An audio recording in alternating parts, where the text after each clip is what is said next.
Now my wheels in motion and my windows open with the wind blowing in my hair. I'm driving down the highway, gonna do this my way. I can feel it in the air. Here I go.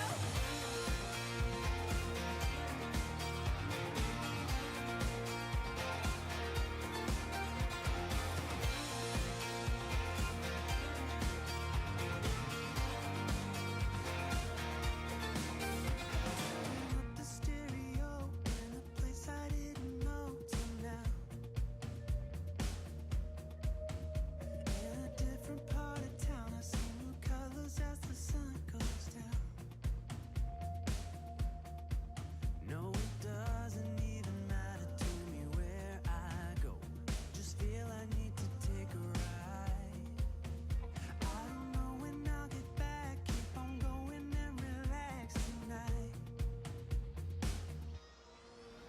Now my wheels in motion and my windows open with the wind blowing in my hair. I'm driving down the highway, gonna do this my way. I can feel it in the air. Here I go.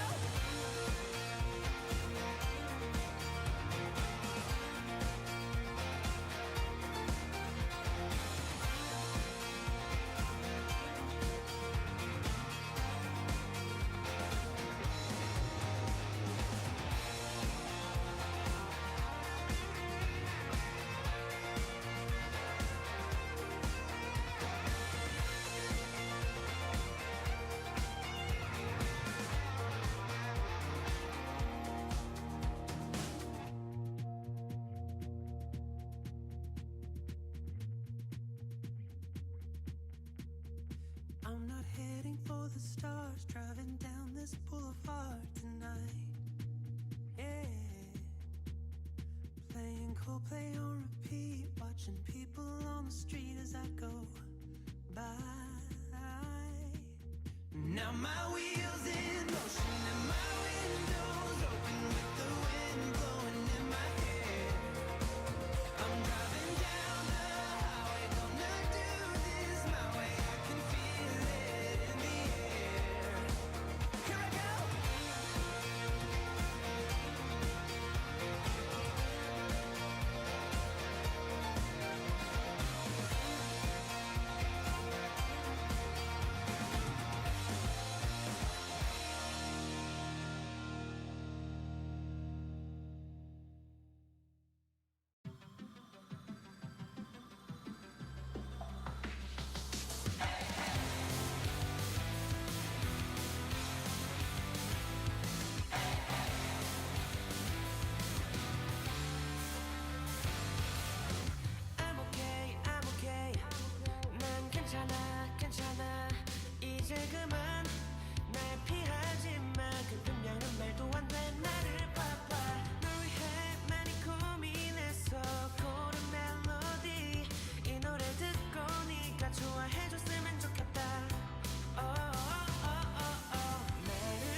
Hello guys! Oh wait, I forgot. I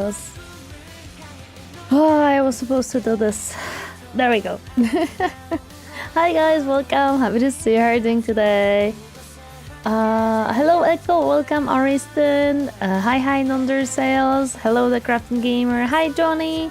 Hello Nimble the Deadly Nodder. Hello there Unero. Hi, happy to see you guys. How are you doing? Hope you're doing well. Hope your week started well. Hello there Runix. hello. Hi Griffin Pilgrim. Welcome. Pont the Tori? I don't know what that means. Hello there Draco. Welcome. Happy to see you. Hello Uaki. Afternoon to you. Welcome. Hope your guys hi Hash Brown. Welcome. Hi Volmata. Hello Edwin. Hi guys. Welcome. I'm hoping that your week started nicely. I'm sorry for being slightly late. I was literally chomping my dinner right before the stream. I entered the home. I helped with dinner and chomped the dinner, and now I'm here. The plan for today is pretty simple. We're gonna be watching Bricky. So we're gonna be watching the new video about the faction. Hello there, Sheriff. Welcome. Happy to see you. How are you doing today?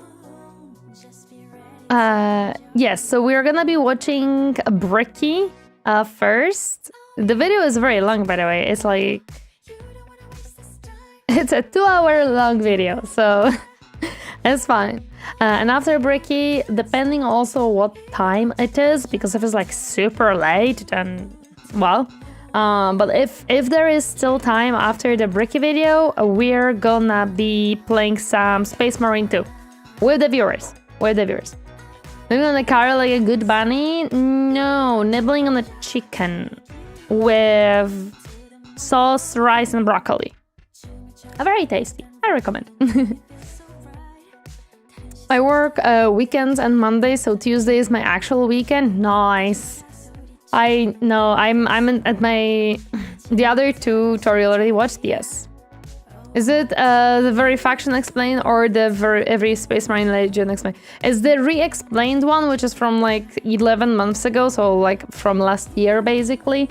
I already watched the older videos, and now we're watching the new ones where Bricky has updated the knowledge that we have been given. Hello there, Hyosoul. Welcome. Happy to see you. How are you doing today? Fellow humans, yes. Fellow humans. Hi, Count Macber. Welcome. Happy to see you. How are you doing today? So, because currently I'm in a new job, I had to be in the office and all the shabazz, but it's okay. He did the re-explained because he realized how many folks saw that video and he believes he got things wrong in it or didn't do justice. Yeah, so that's fine. So, I'm gonna... Actually, first I'm gonna move. Why? No. Stop it. Thank you. I'm sorry, the video started and I did not wanted it to start, so... There we go. We did. Thank you for the hat pass. Thank you. How's the new job going? I don't know yet because it's the first day, so... It's like first days, so you know, you get a lot of onboardings, a lot of like typical corporate bullshit learning stuff about safety and all that stuff. So I don't actually know yet the job itself. I started literally yesterday. So yesterday was the whole day of onboarding. Today was basically a whole day of onboarding. Tomorrow will be a whole day of onboarding. So I think I'm gonna start learning the actual job on Thursday. So we're gonna see how it goes from then. For now it's fine. Like, do you feel onboarded yet? I feel like I'm done with all of these like learnings. Like majority of them are the typical like, remember to lock your laptop when you're away. don't give your password to anyone. So I'm like, save me. But you gotta do what you gotta do. Hello there, Elsquimal, welcome, happy to see you herding today. Hello there, Hatrix, welcome, happy to see you too. Makes sense, yeah. Then there is gonna be onboarding for the post onboarding. No, please, God, no. Anything but the onboarding. Hello there, Google Docky, welcome. I hope you're not about me. Hi, how are you doing today? Remember to log out when you're away from the app. Yes, exactly. This. So, give me a second. Remember to log out when you're away from the app. No, not the Google Docky, no! The only training videos that ever actually needed to be paid attention to was when I worked at an airport.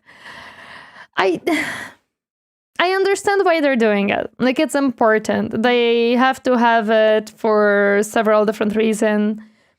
It is safety. It is like, also a physical way of showcasing that, hey, we ensure that our employees are properly trained in handling a lot of things, right? So it makes sense, but at the same time, it's just such a pain. We had a whole week about safety around runways, because Jesus, those planes' engines. Okay, that makes sense. Okay. I get why they go to do it for legal reasons, but honestly, unless you have a risk of dying, like in runway job, it is more so annoying. Yes, but also depending on where you work, because there are places where you will be working with extremely delicate data that can affect a lot of things.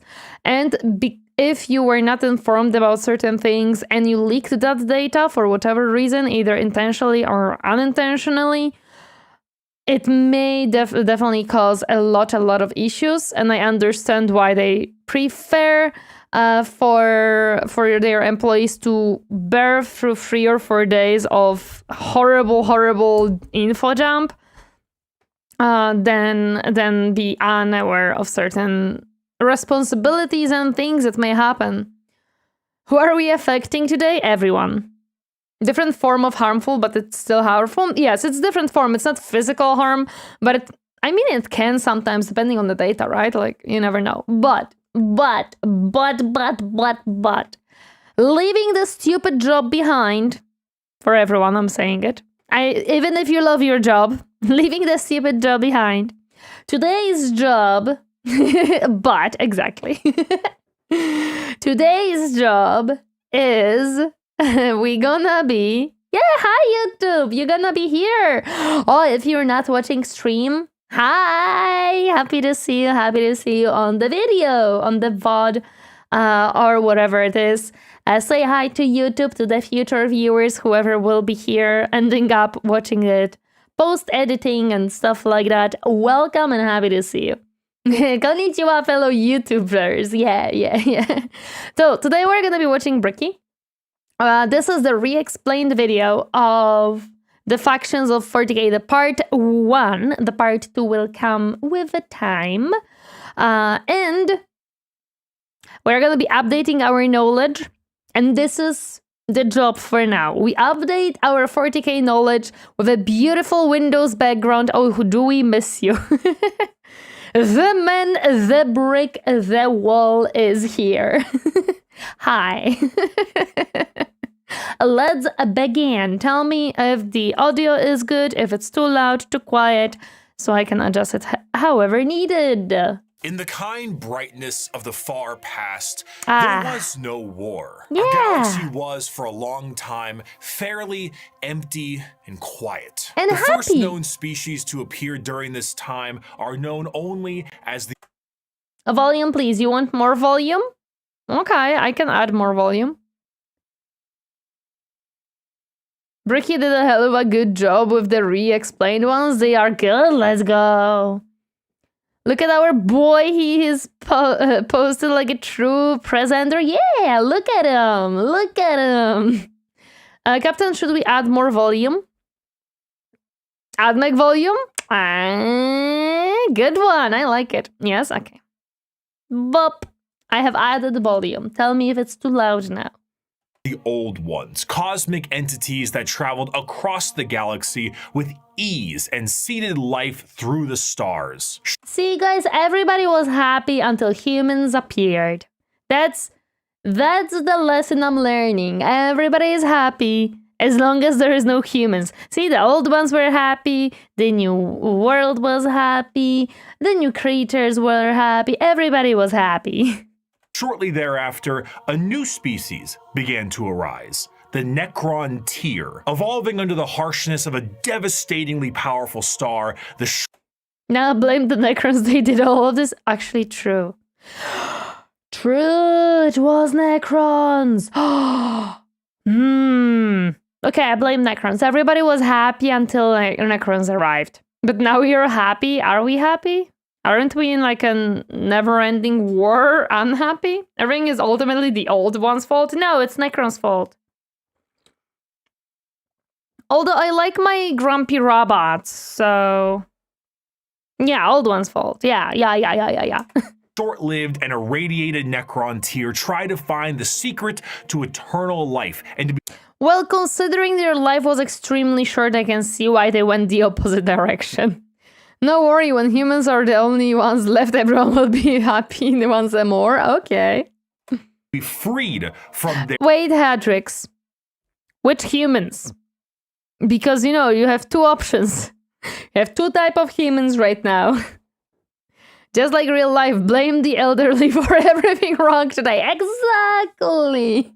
Also, hello there, loyal Houdini. Welcome. How is your doing today? The old ones had just given the Necrontier what they wanted. None of the rest would have happened. True. Reject humanity, return to potato. Their terrible existence. As they expand through the stars, they find the old ones and they plead to them to share the secrets of the universe and grant them purchase from their short and painful existence. Yeah, they're like, oi, old ones. We are unhappy here. We're in pain. We are living short. You guys know everything. You know how to live forever. You know how to be happy. Let us be happy. And what did the old ones do? What did the old ones do? They just flicked at them and said, fuck off. No, you cannot be happy. The Necrons just had to start a war with the old ones, then got tricked by the Catan, and then started the war in heaven, which empowered the Chaos Gods, else also screw the Eldari for breathing Slanesh. Whoa!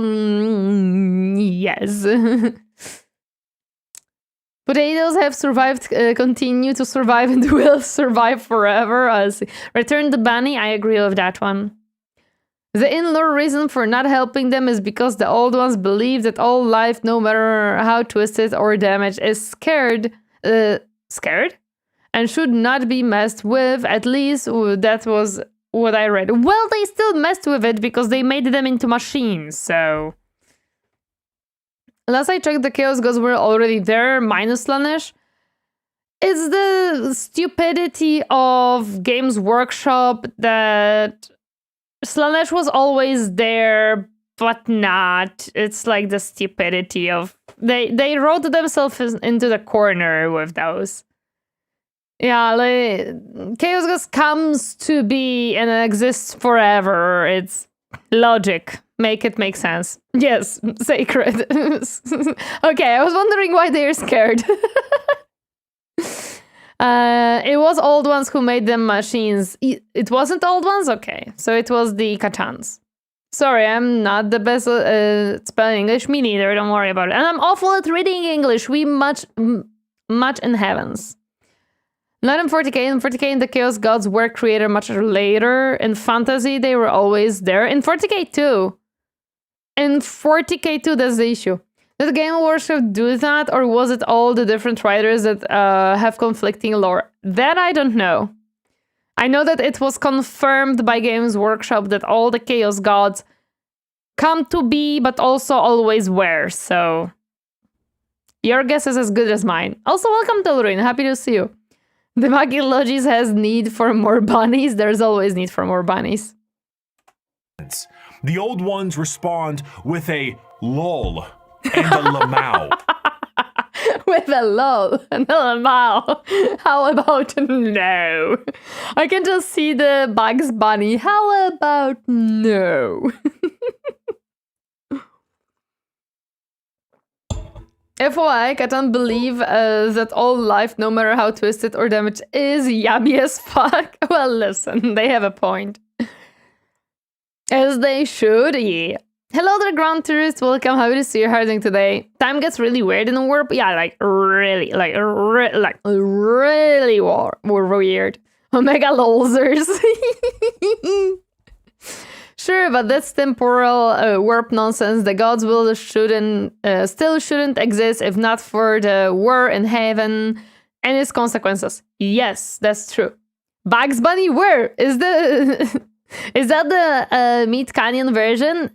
Sure. Yeah. Also, hi, Cats Owner. Welcome. Happy to see you. How are you doing today? Hello, hello.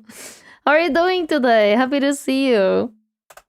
And with their immense power, they force them back to their homeworld. The Necron tier filled with rage and yeah. So one side said nah, and the other said we want it, we get it. The warp is both today, tomorrow, and yesterday. It's also your birthday there and your death anniversary. Such is the nature of the warp. Wait, what? Your birthday too? Do you become to be in the warp? Am I missing a very crucial lore part there? We need it? Yeah, we need it. Time slows differently there, that I know. The Chaos Gods always existed. They were less made from the war in heaven and more twisted by it into dark mirrors of conflict and a horrific reflection of reality. What I know is that chaos became the way that it is because of what was happening in the material plane, because material plane was fucking with everything, and ta-da! Now we're where we are. I assume time in the warp is more of a direction than a concept. Yes. Rewatching one anime I love dearly, Hellsing Ultimate Alucard is kinda hot. Oh yeah, Alucard is kinda hot. He is crazy, he is a psychopath, but he is kinda hot. I agree on that one. Let's do the time warp again. Exactly, what happens in reality, the warp reflects it via the emotions felt in those times. It's like weird. My understanding of the warp is, it exists. It's there. Honestly, I thought you had watched this already. No, not the re-explained version. I only watched the older version. That is not the re-explained one. I don't know what to do with this Hellsing revelation. Alucard is crazy, he's psychopath, he's weird, but damn is he hot, dude. He although I didn't like the cowboy guy, but who knows, they know. Who doesn't know, I'm not gonna spoil in case you ever want to watch the anime. Hatred make it their duty to get revenge on the old ones. They will get what they that would come want. swiftly as a chance encounter with other gods gave them a solution. These other gods were known as the Catan, a race of highly powerful star-consuming entities. Jump, jump, jump, jump, jump, tasty stars. Jump, jump, jump, jump, jump, tasty stars. So, if I want to be powerful, I have to jump stars. Okay, from tomorrow, I'm changing my diet. Everybody, I'm gonna start eating stars. You gonna let him chomp you, eh? Nah, I mean, no. No. No. Trying to understand the warp is like understanding religions. It is more so a topic of philosophy than anything solid. I see. Hi, James Norland. Basically, Chaos Gods are just chilling, and then suddenly War in Haven happened, and they got a bunch of funds. Yeah, woohoo! We have funds. Wait, I have more funds than you. No, I have more funds than you. No, I have more funds than you. And we now hate each other. Would you be a police girl from Hellsing? No, I didn't like her that much. Alexander Anderson, oof. Oh, he was funny. Would stars be spicy? Who knows, goddammit. Also, welcome. Happy to see you. I don't know. I'm gonna learn tomorrow. Pressing X to down. Nah, no. The way I remember the war in heaven caused the warp to become fucky, braving the chaos gods. The 40k universe has cat girls. I forgot they're in universe. They are in universe name. There is no confirmation for any other animals other than cats. However, in some of the more obscure, and I mean obscure books, you can find references to suggestions that there might be, perhaps should be other animals. Abhumans are a thing. Yep. Are stars organic? Yes. Hi, Sargatas. Welcome. Happy to see you. Walked in, instantly heard how woman speaks about a hot anime dude. Time passes, nothing changes. Fuck me. Hi. Do not fear, young mortals, for we, the Catan, will provide you with the immortality you seek. Come now, won't you shake a poor sinner's hand? A poor sinner's hand? Yeah, sure, of course, happily. Now, only if we get in lore confirmation for bunny girls, then we could have tech priest Torineesan. It'll happen anyways. From Mephetron, the Deceiver, the Necron Oh no, they made a deal with a deceiver. I don't know which exactly Catan they made a deal with. Now I know. Oh, you poor little stupid soul. Oh no, you have decided to make a deal with the Deceiver. Why? Unless it was not named at the time, then I can understand. Elder Brown Sprinkle, welcome. Happy to see you reading today. Hell, 9 touching that hand with a galactic-sized ball. Given how fucky the Lord is, we might as well invent our own. Yee. What are your thoughts of Leon from Resident Evil? Nice. Oh no, the Deceiver deceived us! Oh no, how did that happen? They should have fired this translator. They thought he was called the Messenger or something like that. Yeah, the Messenger should have been fired, I agree. Wasn't it the king and he kinda exiled himself? Maybe they did fire him. Hello there, Warriorshman. Welcome, happy to see you everything today. What nothing went wrong with making a deal with a guy named the Deceiver. Sounds like he's an honest fella. Yeah, he's the perfect fella. Gamer rule and number 26. Never allow girls anywhere near Resident Evil. Okay. I'm not a girl. I'm a 40-year-old dude in a basement, so I'm fine. This is lying, liar, lied, damn it. Folks don't mention it, but he did not name himself the Deceiver. It was a name given afterwards. He was originally the Messenger. Oh, so they didn't misunderstand it.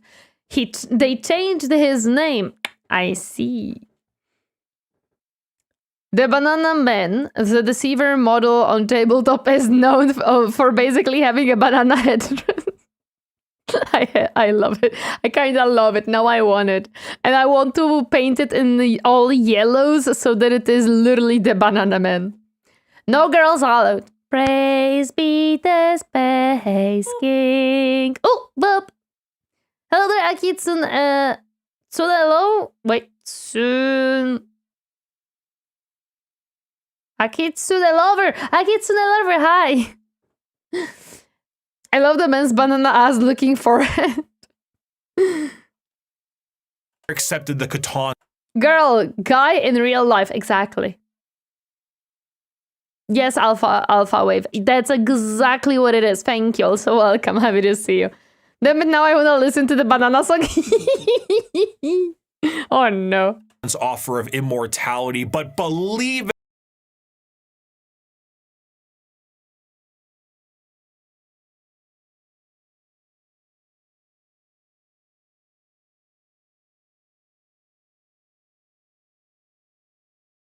I'm very safe, don't worry about it. Let me just... No. To be Hans, quoted from Mephetron, the Deceiver. The Necron tier accepted the Catan's offer of immortality, but believe it or not, this turned out to be a ruse, a trick the Catan craft. Who would have thought?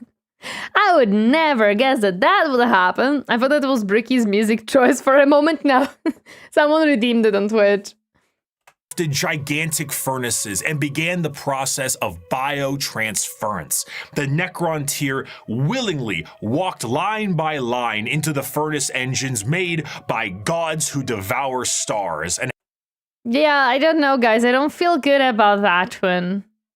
I have a feeling that going into furnace is just yeah, not the best idea. Hi Kirito Blue, welcome, happy to see you. How are you doing today? The timing of that music redeem, yep. Like I said, Catan View, all life is yummy. I mean, they got a very tasty snack right there, walking right into the cook. It's like, how do I ask all the creatures below the life to eat it? Fighting them seems like a lot of work. How about I set up a very nice pot and I tell them that if they enter the pot, they become immortal. Then I can eat them and they cook themselves. The main character from Summer agrees with you. Lol. Had their souls consumed instead. The short-lived, irradiated, and cancer-inflicted race of the Necron tier ceased to be, and the immortal, soulless Necrons remained. It's Gretel and Hansel all over again with the candy house. Well, listen. Clearly it worked. He gave them what they wanted, and he got what he wanted. It is funny because they met the Catan when the Seaver was eating their shitty radioactive star. Though that might be old lore, it has about 10 or so years since I read about their first contact. I wouldn't know that one. Now backed by the immense power of the Catan, the Necrons rally against the Old Ones, and the bitter conflict in the stars at this time is known as the War in Heaven. Despite creating various races and entities to aid them in this battle, the Old Ones are overwhelmed and eradicated down to the last, due to the sheer power of the Catan fat off the souls of the Necron tier, and with an army of unthinkable robotic slaves at their behest. I wonder actually if that was the Catan's like plan from the beginning, to grow in power so that they can overthrow the old ones and become the new old ones? Question mark. It just kind of didn't really work, but you know. Necron Monolith is a giant oven for Catan remainings. Lol. However, the Catan are greedy, spiteful gods. And when there was no foe worth killing, they turn on each other. The Necrons then put their sights towards the Catan and lay waste to them, securing their freedom. Necrons basically went, we don't like the old ones. Let's kill them, now we have power for that. The Catan now are starting to cause some mayhem in the world. Let's kill them too. Exactly it. But now replace Merceau just kill the old ones, so they have the galaxy as an all-you-can-eat buffet. Oh, okay. See, I was close. The once subservient Necrons now control their former masters. Worn out and weakened by these wars, oh yeah, true, because they were controlled by the Catan. They killed the Catan to be free. Consider this a termination of our contract, Mr. Catan. Necrons, under their leader Zarek, the Silent King, lie dormant, with a plan to eventually wake and reclaim control over the galaxy. Over millions of years. That's the one part I don't understand about the Catan story. For whatever reason, they went through all of this trouble to kill the old ones, to kill the Catan, just to fucking go to sleep. They already had the galaxy, they already could have claimed it, and they're just, nah, I need a nap. Like, the heck? We're here for to free you all. Yay! Now be our slaves. Boo! It's like how the U.S. freed the Filipinas in the Banana Wars and became the new tyrants of the island after freeing them. Free? No. More like under new management. Yup. How can the king rule his people if he is silent? He can't say shit to them. They don't have to talk. They want to nub because they were not winning. They were winning, no? Bricky will touch on that later. Okay, good. Elder without Slanesh were OP. They were OP, but the OP were, you know, nerfed later on. They did not have the galaxy. The Elder and Orcs still lived and were able to regrow their forces, whilst the Necron were weakened by the rebellion against their slavers. So being immortal machines, they decided to wait it out. Oh, it didn't work for them. It takes more time. Weakened by civil war and the growing strength of the Elder and Orcs made the Necrons go to sleep. Why fight when you can just wake up after they are all dead? Which never happened. Orc had the ancestors, which I don't remember how they were called. Ooh, I don't know that. Years, empires rise and they fall. The species created by the Old Ones have footholds over the galaxy, but on a pale blue dot in the thick of all this conflict, humanity begins to evolve. Hello. And for the most part, the basic path of humanity's evolution remains the same as it is now for almost 15,000 years. And you're happy. Right now, in the 21st century, this is canon. You, right now, Twitch streamer reacting to this video, you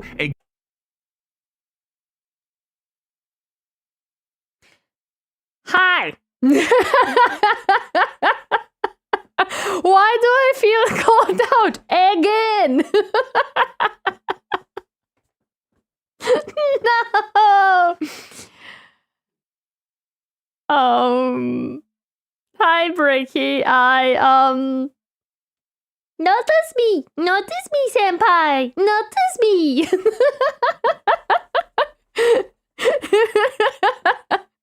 Great, challenge him to table. Bricky. I wanna fight you. Let me fight you. I'm gonna play an Admech army, and you're gonna play your guardsman army, and you're gonna win. But fight me. Fight me, damn it. Let me, you know, just explode some stuff. Don't worry about it.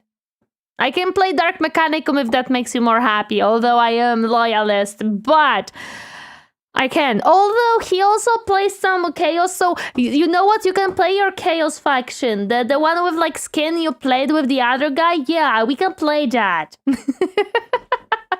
We can play that. Challenge of the Chibi Bunny, yeah! What if he plays Taos? We're gonna be on even grounds. Nightlords, if he plays Tau, we're gonna both be happy because we both are ranged faction. If he plays Nightlords, I'm gonna cry because his main thing will be melee, and I'm gonna be like, please don't come close to me.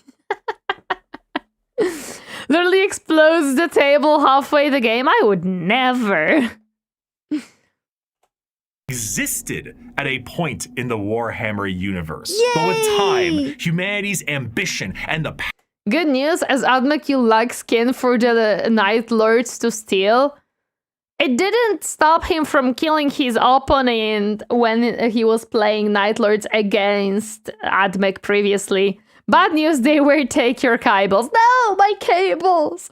Not my cables, no! They are important, they're a very essential part of me.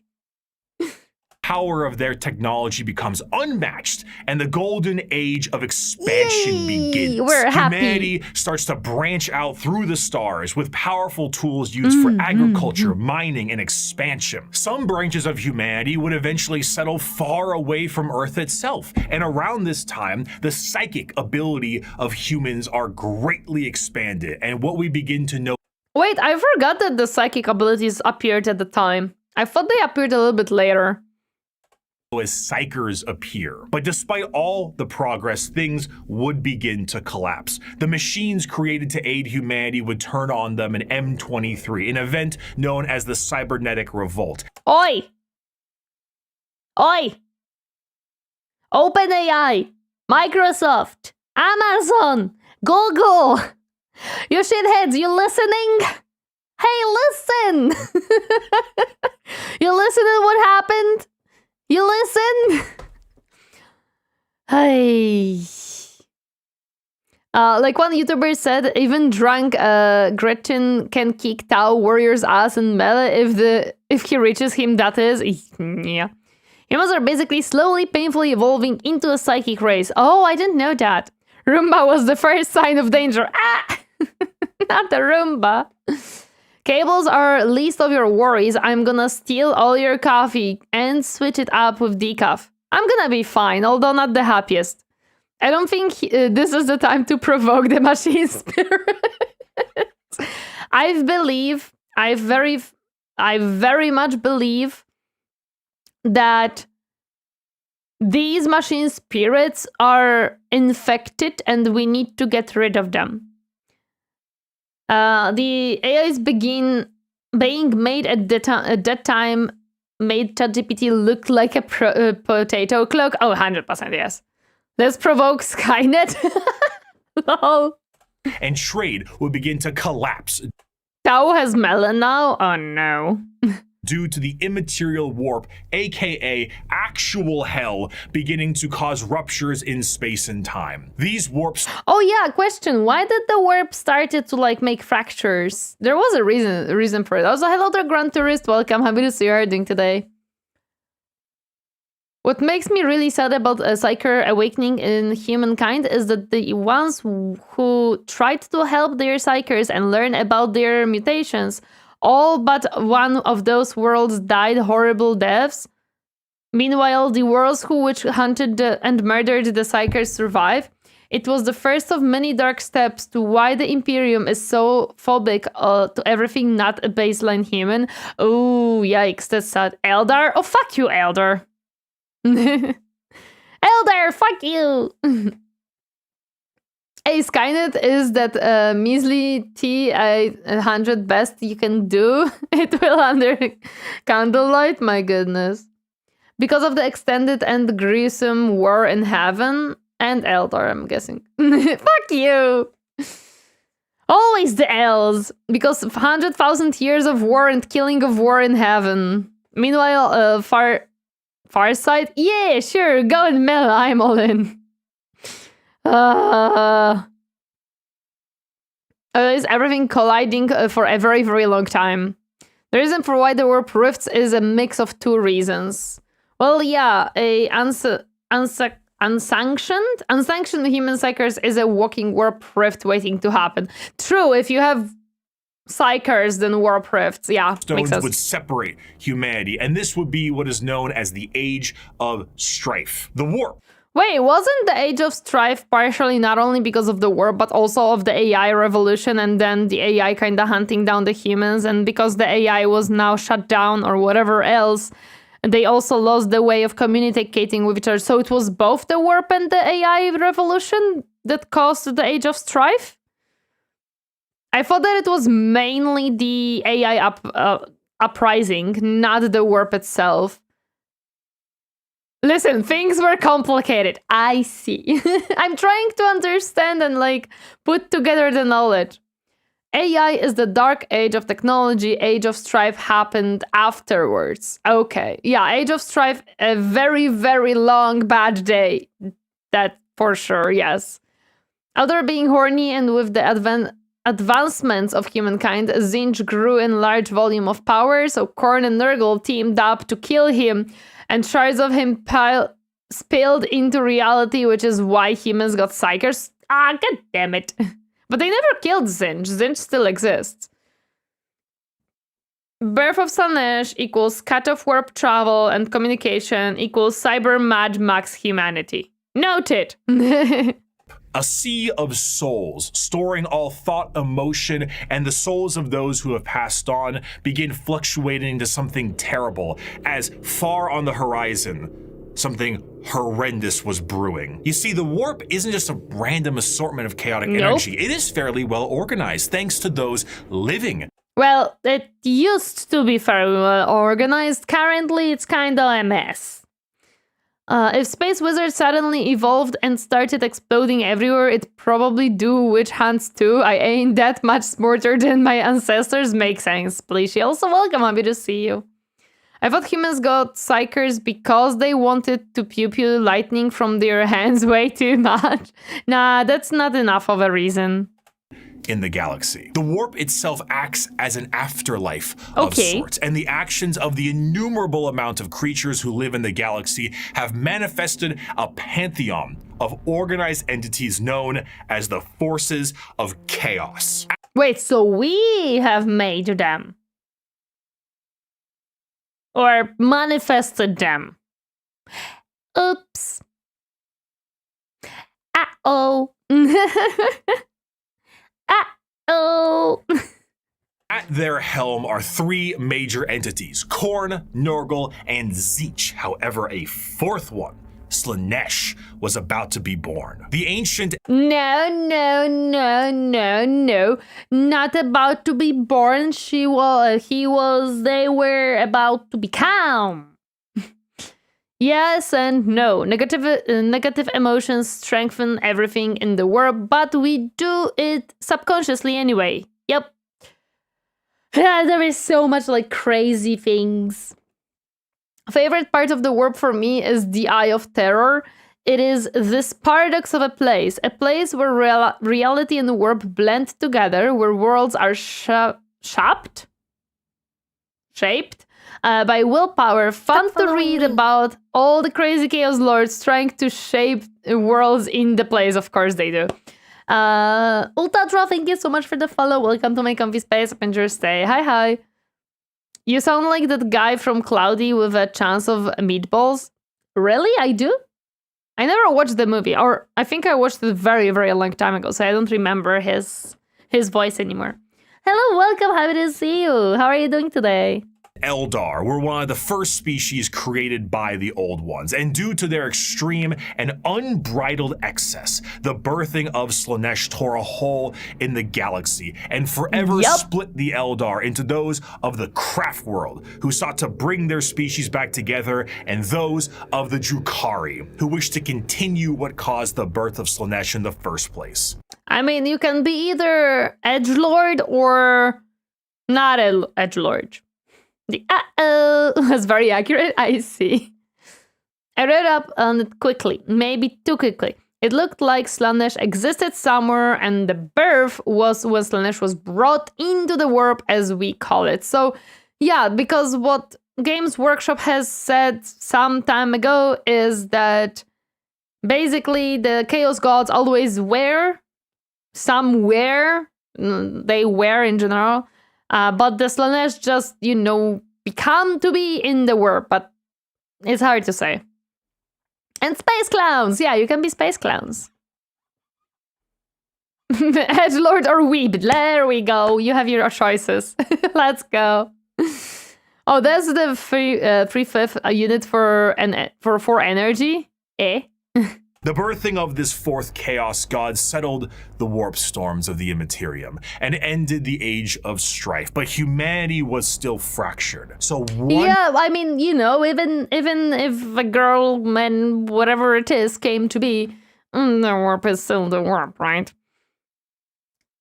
By the time of the Horus Heresy, it was generally understood that humanity was the one race that was feeding and empowering chaos more than any other. Ironically, if humanity were to be utterly wiped out, it would have been a net negative for chaos as a whole. Machine is superior! Flesh is weak! I guess it's fair. It's the same as something appearing out of the warp. It will, to us, go from not existing to existing. I guess so. The main problem here is that Games Workshop purposefully leaves things like this vague so their various freelance authors don't have to do tons of background research when being hired to write a book. Yes and no. It also gives like some mystery and some stuff as a like creative freedom to many different writers. Still blame the Necrons and the Eldari? Maybe. Casual. Could you please give me a brief summary of 40k lore? Pro. Lore. Casual. Oh god. Pro. Lore. Casual. Please stop. No more. This is also a reason why Alpharius joined Horus. If Horus won, humanity would perish and Chaos would be heavily damaged. Wait, but if Chaos wins, there is still humanity because those who believe in Chaos and those who are Chaos Marines, Chaos heretics, basically, still are humans. So even if you eradicate humans and they stay true to Chaos, Chaos consumes in the end? True. It does consume. Games Workshop when writing lore. Yeah, it was like this or not. We don't know, whatever. There, I finally got my Bricky home for my Blood Angels and Space Marine 2. Let's go! Games Workshop when game developers talking. That spike is in the wrong place. No, Chaos will destroy all. Okay, so then Chaos would win, so humanity would be eradicated, so the Chaos would struggle. Good to know. There's a vision of future if Horus wins. He has regrets and self-destructs his forces.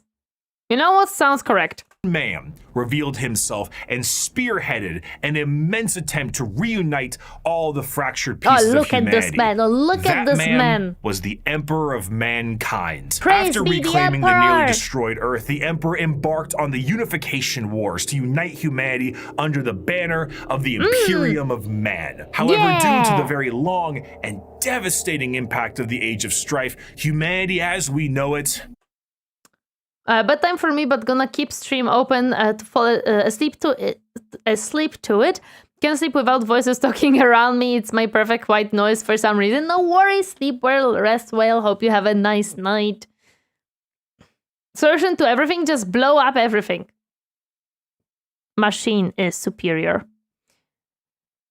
Canonically, they have an in-universe accuracy rating on every recorded event, so there is some amount. We have no idea what is going on. Oh, 100% yes. And the Emperor destroyed all existing religions. Not all of them. Praise be the OMNISSIAH. Tori ASMR confirmed? Nah, never. I don't do ASMR. Humanity flipped up. It went deeper than it needed to go. Probably. is not the same. To reconquer Earth, the Emperor would need more than mere men. Great beings, known as the Thunder Warriors, were recruited by the Emperor to reclaim the Earth Look at these with big ease. boys. But these warriors are a blunt tool and had, overstayed their welcome. He would need something better. Just and a that little bit. solution would be known as the Space Marines. Yeah. Superhuman soldiers that will have the skill and cunning exponentially greater than the mortal man. These new warriors would be commanded by an elite group of his very own sons known as the Primarchs. Remember, this man literally created sons without a mother. Remember. Remember. And they shall know no fear, yes. He destroyed all on Terra. The Marine legions dealt with the rest of the galaxy minus Mars. Praise be the OMNISSIAH. Unfortunately, though, Daddy didn't charge the baby monitor, and his 28 No. I love... Oh, but there was a mother technically? No. It always makes me laugh when I see the memes of how many Primarchs were there? Question. I'm sorry, what? Nothing. They had a mother. Who was the mother? Torifarius approves. Wait, who was the mother of the Primarchs? They had a genetic mother? Okay. Another question. Were they biological sons of the Emperor?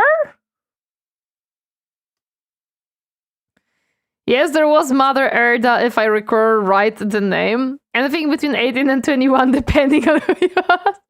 Hi, SW5, welcome, happy to see you. We shall know. No, come on. You know this for letters. I think they shoveled some random mention of a mother very late into the lore. Erda basically told last minute they needed a mother to complete the genome. He used his own DNA, so yes. Erda provided the eggs, Emperor provided the sperm. They are the grown in test tubes. So the Emperor was a forever virgin who had sons.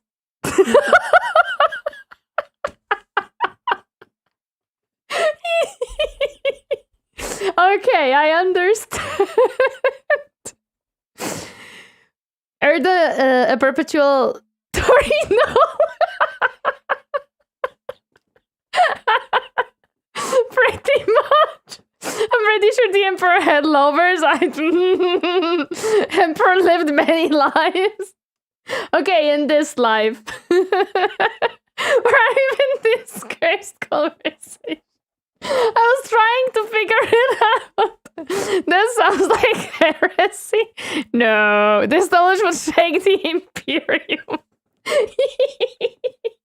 This is the diabolical level of heresy. What do you mean? Again, he did have kids the old-fashioned way. They are called the Sentials? Wait, what? He did? The Emperor was 10 foot tall demigod. It's a good thing he's a virgin because there ain't no woman or man surviving. Well, not that little, to be honest. I swear this stream is becoming more and more unhinged by the minute. Not sentinels, senseis? Eh? Sorry, senseis. Look, there are so many names for shit in Warhammer, okay? He's perpetual. He had plenty of time before he became emperor. Thank you for your call. The responsive team was dispatched. Please remain still for exterminatus. Fuck you. Sorry, now is not the time for 19 inches of Bricky. But then when isn't that time? Listen, I know that fucking Emperor is a 10-foot tall demigod, and then you tell me that they had a mother. I thought that they just fucking genetically created something. I don't know, it's the Imperium. So of course I started to think. Okay.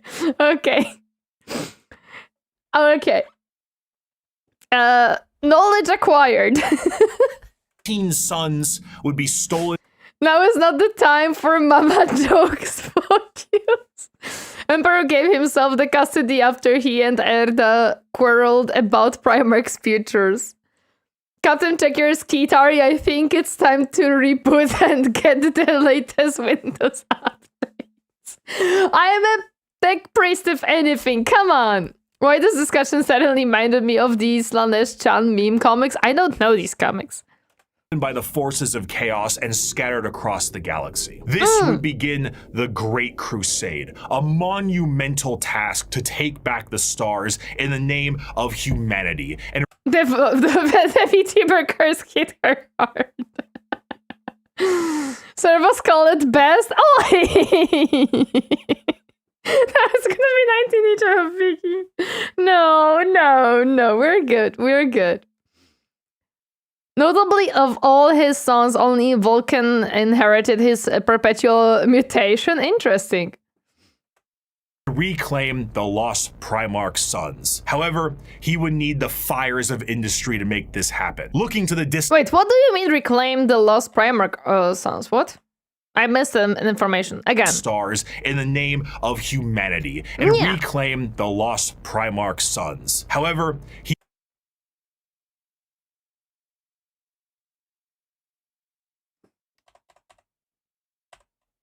the baby monitor, and his 2018 sons would be stolen by the forces of chaos. Ah, okay. They were stolen by the forces of chaos. Hello, Rumful. Welcome. Happy to see you. How are you doing today? Hi.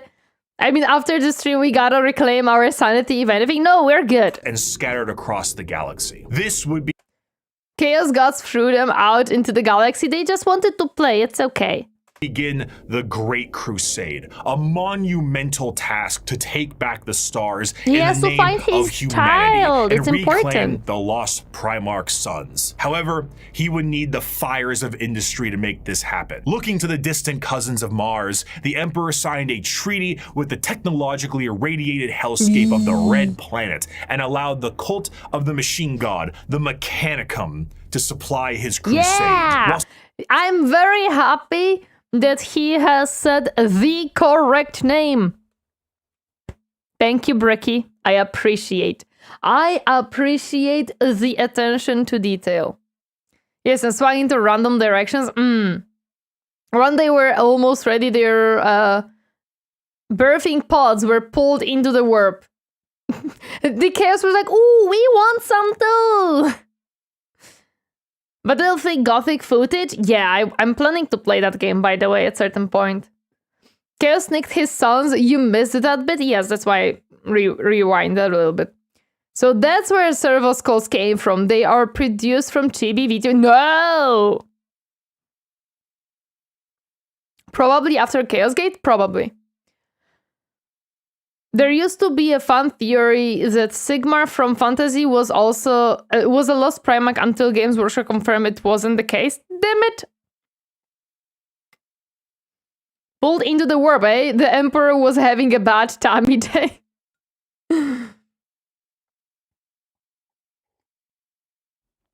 He just does. The Chaos Gods were like, we want some Primarchs. We want some Primarchs. Eat godly space babies. No children. Gothic Armada 2 was okay. I have to try Gothic Armada 1. No Adzilla? No Adzilla. Yes, but the second era, but the two era connected canonically, as Carbon is in Age of Sigmar and Warhammer 40k as well. But the Fantasy is separate for 40k. They have overlapping lore, as in they have similar characters a lot of times, like they have the same Chaos Gods, plus additional Chaos entities. They have some characters, but a lot of things are completely different. If Sigmar was a Primarch, he'd be the most emotionally healthy of the lot of them. Probably, yes. Most named Greater Chaos Demons are same for 40k and Fantasy. Yeah, but that's kind of it. Like, everything else is different. The warp exists across both settings, but yes. For a while, they were unofficially connected, then Games Workshop separated them. I see, so they were somewhat connected, but they separated. I know that nowadays, Age of Sigmar, like, world is weird, because previously it was just one planet. But that planet was destroyed in the end times, as far as I understand. So now it's like kind of you have realms instead of planets in the Age of Sigmar, but I'm not certain about that one. I remember hearing it from one of the videos that I was watching. But I might be inaccurate on it.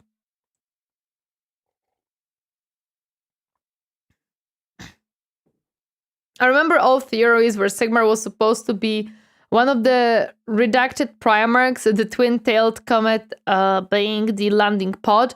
Glad they clearly stated it is separate. So, lore, slanesh, lore. Yes. I recommend Pancreas No Works Warhammer Fantasy Factions Explained. I think we watched it, no? Yeah, we watched it. Yeah.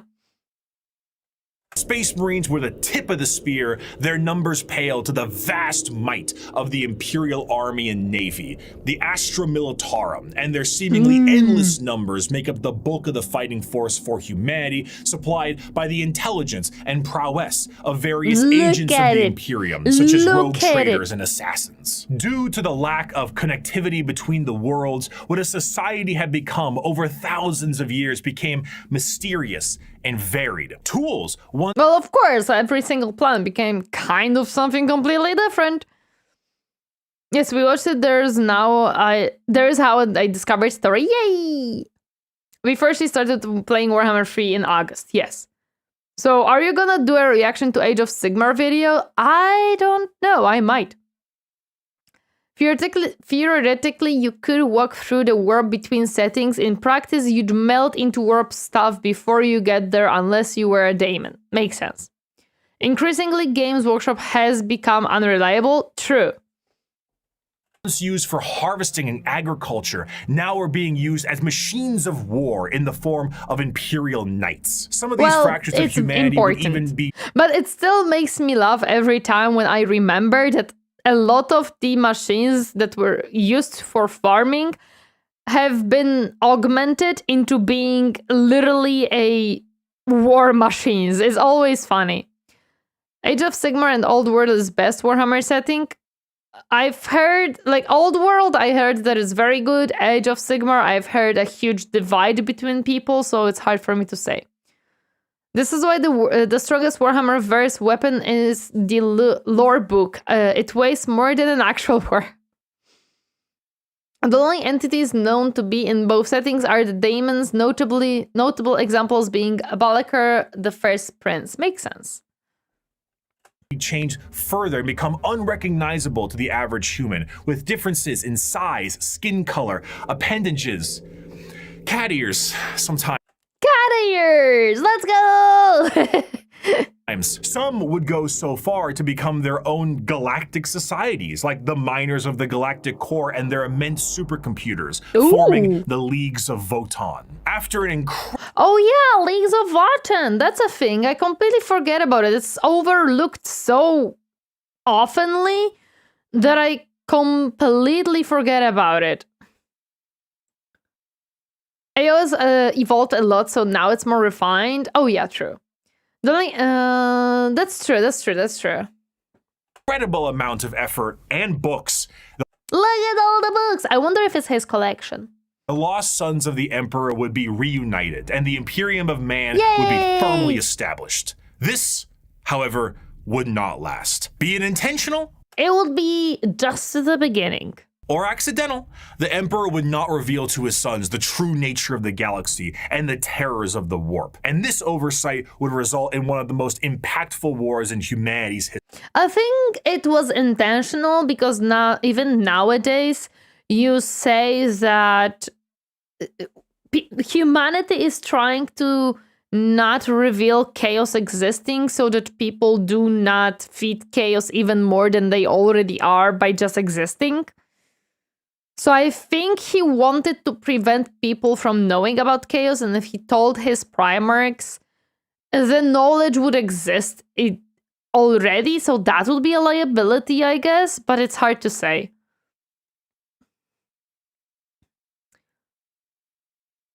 Although, and I don't know which book this is, but there is apparently a Gotrek and Felix book where they possibly run into Calder Draco while in the warp. Again, I don't know if this is true or not, because I cannot find the book in question.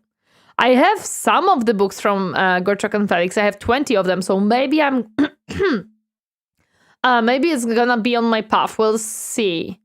Depends, because I know that I'm missing few. The Horus Heresy is said to be extremely long series. Yes, that's what I've heard too. I had to find the quote. It took some time, but it's my favorite line from Dark Tide, so I wanted to get it right. Do not lose my servo skull, or I shall look to you for a replacement. This is not an idle threat. No, it's not.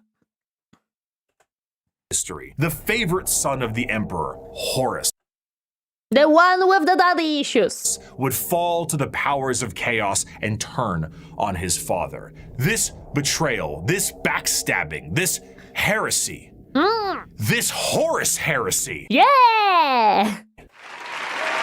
Thank you. Yes. would result Good job. in a split in the Imperium with devastating consequences. Half of the Emperor's loyal sons would fall to chaos and become the Chaos Space Marines, along Yep. with the Force. He said the thing! He said it! Knowledge of chaos strengthens chaos. Also, the age-old trap of if you know about certain parts of one god, you will back into the arms of their opposite. Yep. Hi, Brecon. Welcome. Happy to see you herding today. I could be wrong, but I remember being turned into Servo Skull is considered to be an honor in Admech culture. It depends. It can be both an honor or actually the complete opposite. It can be the punishment.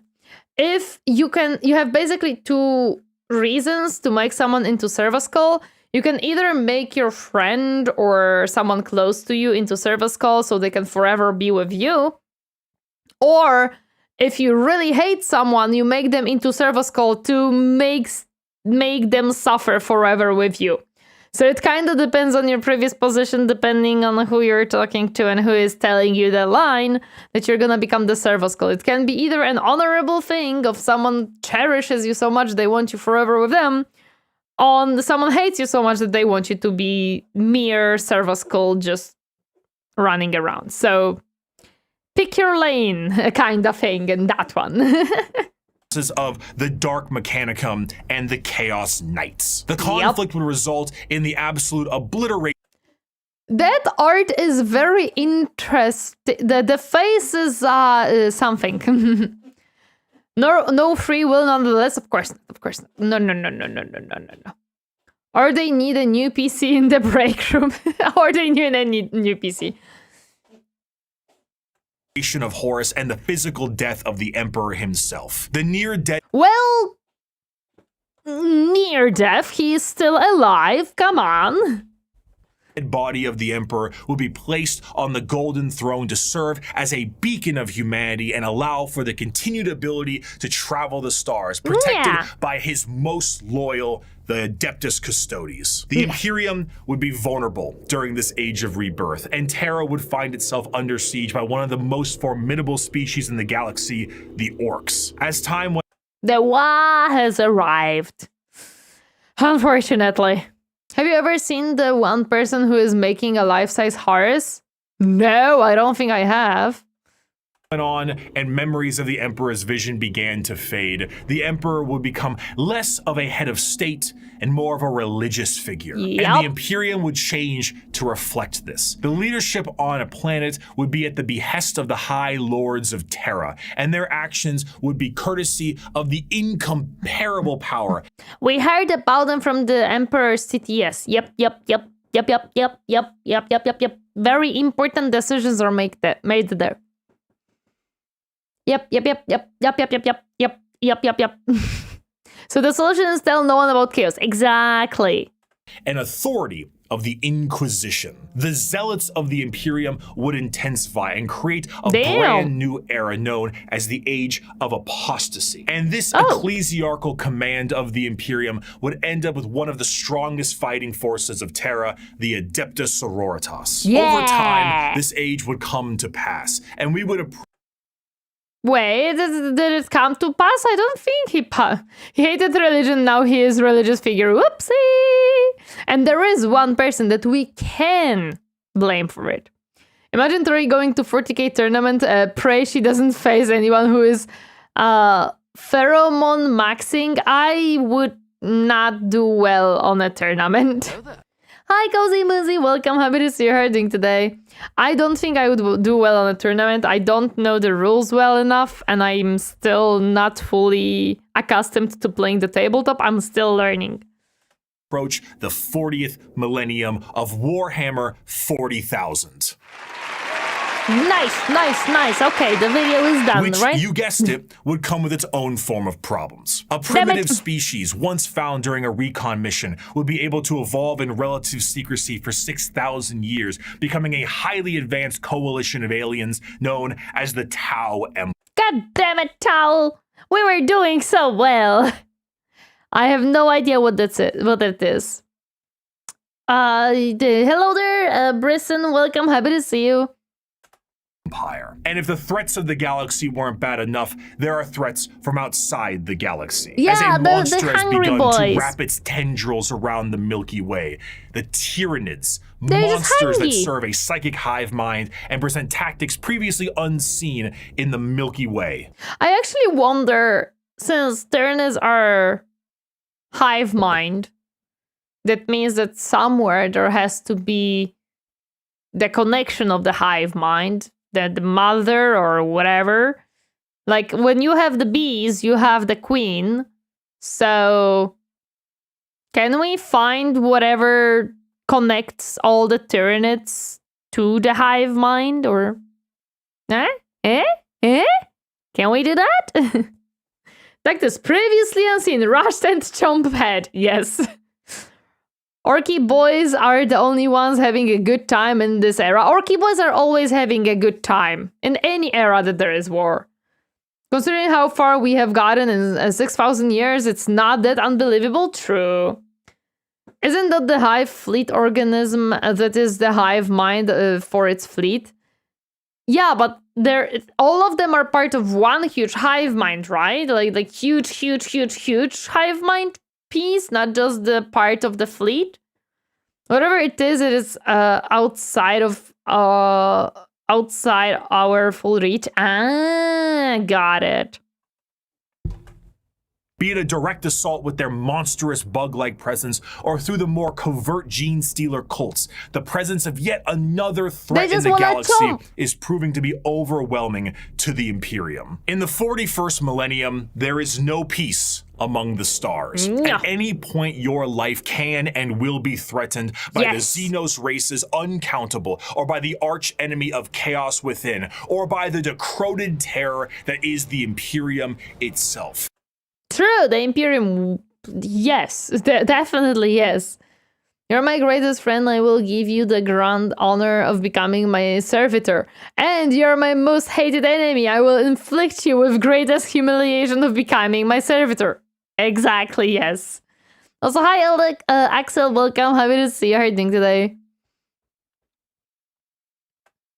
It is to live in the cruelest and most bloody regime imaginable. Forget the power of technology and science, or the safety of promise and understanding. What do you mean? There is power of science and stuff. Look at my Bellidary's Cole. Look at Cole.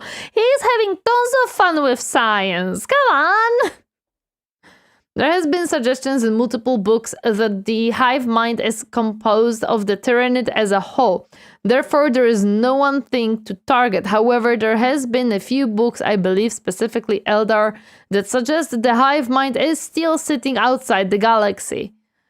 I don't know how they would write Tyranids, but I know that in our world, when you have somewhat of a hive mind, it mostly has like a queen or a unifying thing that connects them all. That's why some stores and tournaments have put an enforced hygiene rule.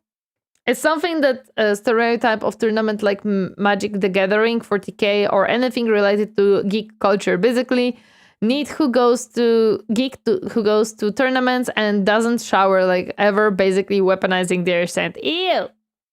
Disgusting! There's a video where someone raids the StarCraft Terran against the 40k universe. I see.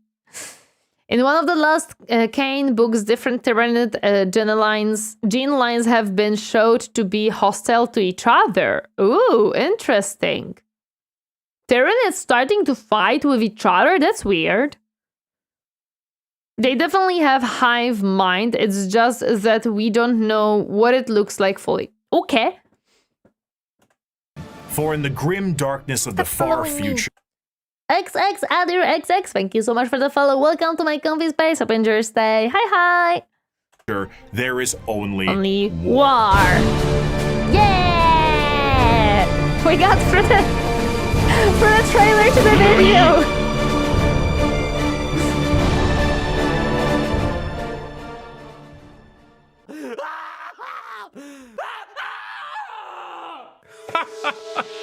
a fantastic fantastic job once again, Mr. Kurz, the Night Good Hunter job. himself. Oh, didn't you love that, my faithful audience? Once again, we have another criminal over the course of 6 hours break every single bone in his body. And Let's with that, go. once again, our glorious leader has brought the crime rate to 0%. Always brought to you here on Nostroman News. I'm your host, Bricky. Thank you once again for joining us. Very Our nice, top very nice, stories very for nice. tonight. The weather forecast appears to be rainy with extra dark, so make sure you pack those extra man. batteries for your lamp packs. And of course, let's not forget the fantastic gang violence problem we're currently having. Oh, I'm sorry. What's that? Oh, right. It's gone. Let's go! No gang violence problems anymore! We're doing so great! It's looking to be a chilly one tonight as well, so make sure your skin capes are nice and tight. Wait, hold on. One moment. Breaking news! No. Adamantium reserves have tripled? Wait, I'm sorry. Self-harm rates have gone down to 0%. The Night Hunter smiled? Huh? No.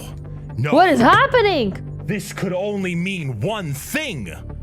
It is the Strawman News' great privilege to bring some color back in your life with the brand new three-part Gamer Subs drop exclusively on this here news network. That's right, your esteemed host Bricky myself is dropping a 3-part Gamer Subs release for pre-order available Thank now you, and Bricky. only for a couple of weeks. Not only does it include a completely brand new artwork reskin of Guys, who wants to be a sponsor? the sweet 6-pack flavor, one of the highest selling flavors in the entirety who wants of to Gamer Subs. follow me But it to also buy comes this with the beauty? first ever all over print Gamer Subs 32-ounce jug. And if that isn't enough for you, if the phenomenal It's not. drink and I drink need holder more. is not enough for you, we have a desk mat to go along with it. That's right, the Herculean look of the brand new sweet 6-pack style is here. We're still looking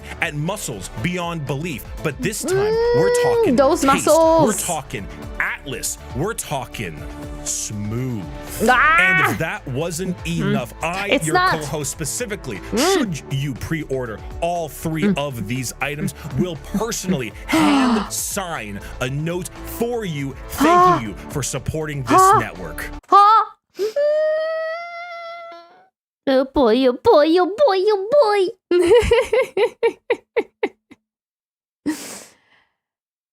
Oh my god, guys, go buy it now, go buy it now. You can get signature from Bricky, the Bricky. It's gonna be just a brick, but it's okay. All of this you can receive for 10% off if you go down in the description of this video and click the link, or go to gamersubs.com/Bricky and use code Bricky. Save 10% off with code Bricky. Bring some color I back am not into your life looking and on the increase website production whatsoever. across the board for our glorious Honestly, it would be a good playmat. True, it would be a good playmat. No, for sure, but I think he might be one of those fans that was won over by Night Lord's trilogy of books. I'm not even sure we have those in Russia.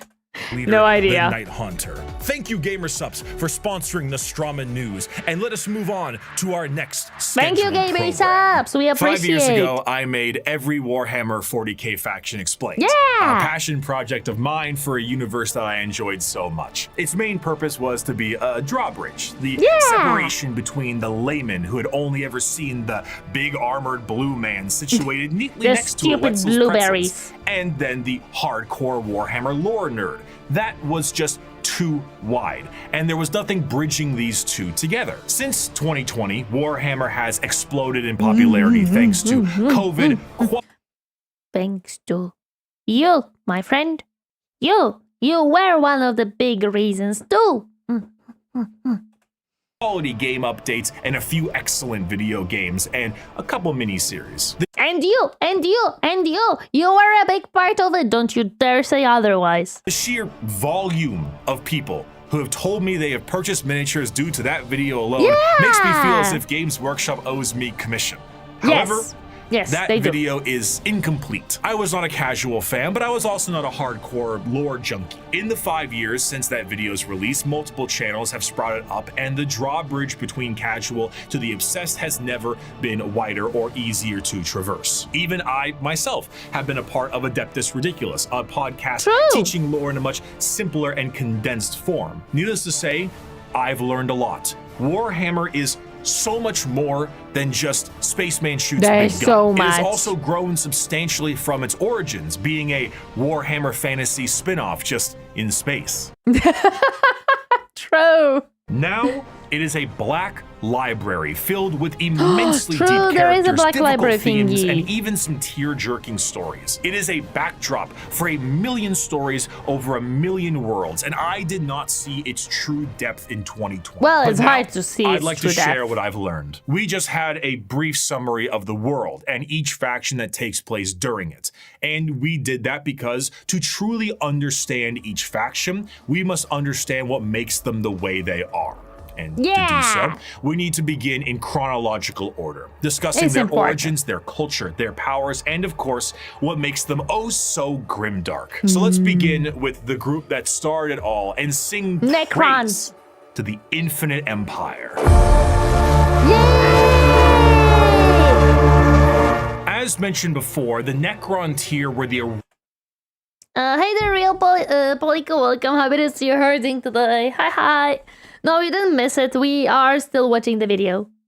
original form of the Necrons, an alien race far away from big us that lived short, boys. painful lives due to the irradiation of their star. Normally, this would I forgot that they were living on a radiated star. That's why they had cancer. manifest as like a sort of cancer, a space cancer of sorts. The Necrons are very much inspired by the ancient Egyptian aesthetic, but unlike the windswept dunes commonly associated with it, the irradiated hellscape the Necrons here endured was far from picturesque. This also translates into They just made them kind of more, you know, gray. Hello there, Gaijin. Welcome. Happy to see you herding today.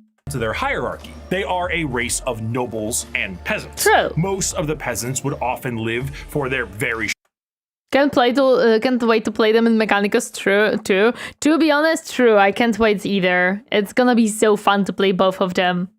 short amount of time, only a couple of decades, while the nobles tended to have better care and would live a little bit longer, but still far less than the average lifespan of a human, even today in the 21st. I actually wonder, do we have any artwork or description how Necrons looked like before they became Necrons, like when they were still fleshy and all? Do we have any information about it? We have only one official artwork of Necrons. Damn, that's a lot of information. We're also getting Mechanicus in faction in the number 4. I know, and I'm very happy about that one. We see the Silent King's mask, which is a representation of how Necrons looked like. They got mechanized so long ago that they didn't invent artworks yet. Don't the Necrons have another names for when they were alive? Yes, they do.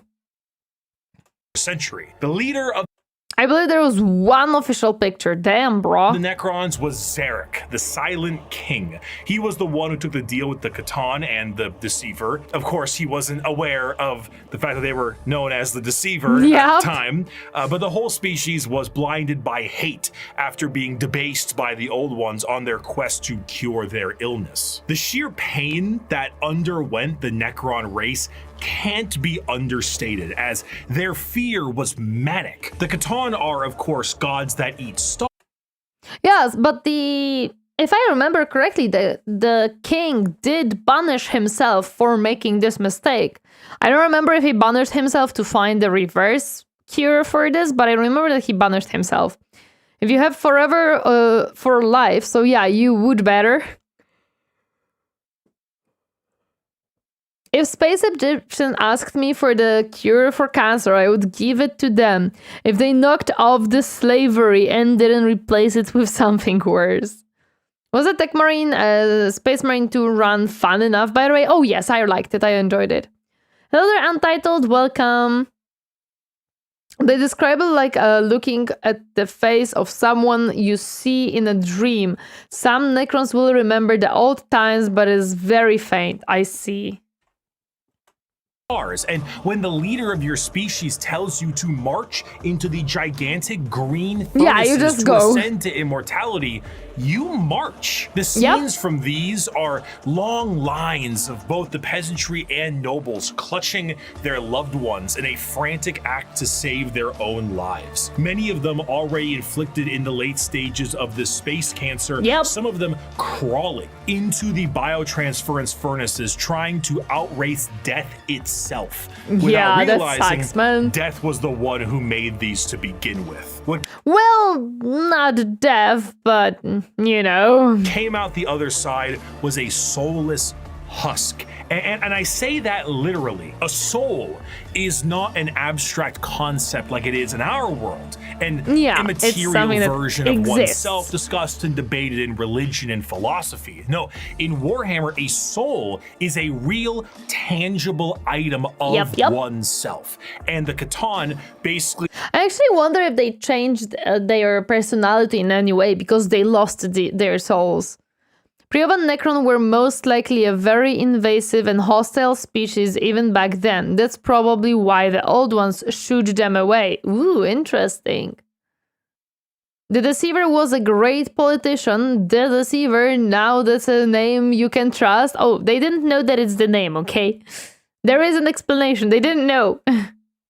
were just like...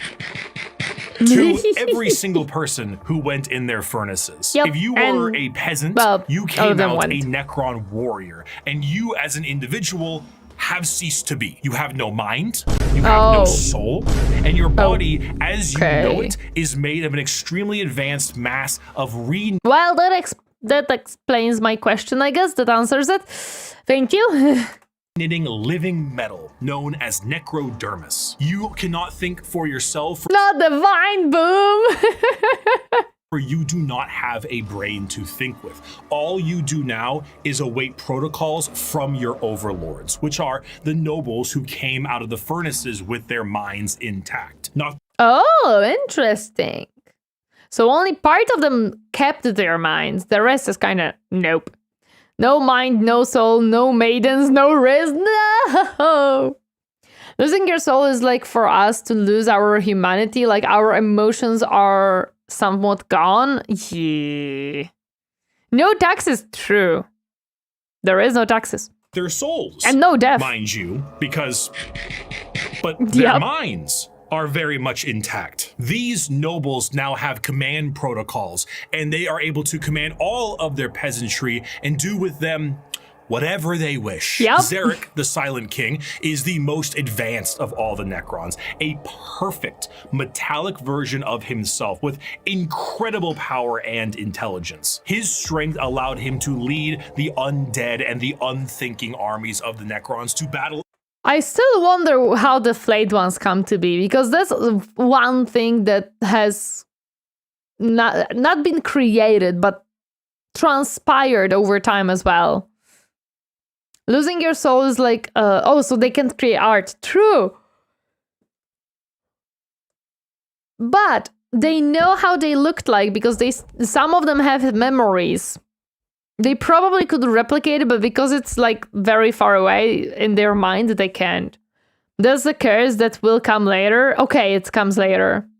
Wait, hold up. I can sell my soul and get an immortal body and no taxes. Sign me the fuck up. I ain't got no soul to begin with. Payment rejected. Sorry, the real Polycody hoodie doesn't work on this model. We'll get there, okay. Against the Catan when they were at their weakest due to their incessant infighting and then win back their freedom. But gods makes sense.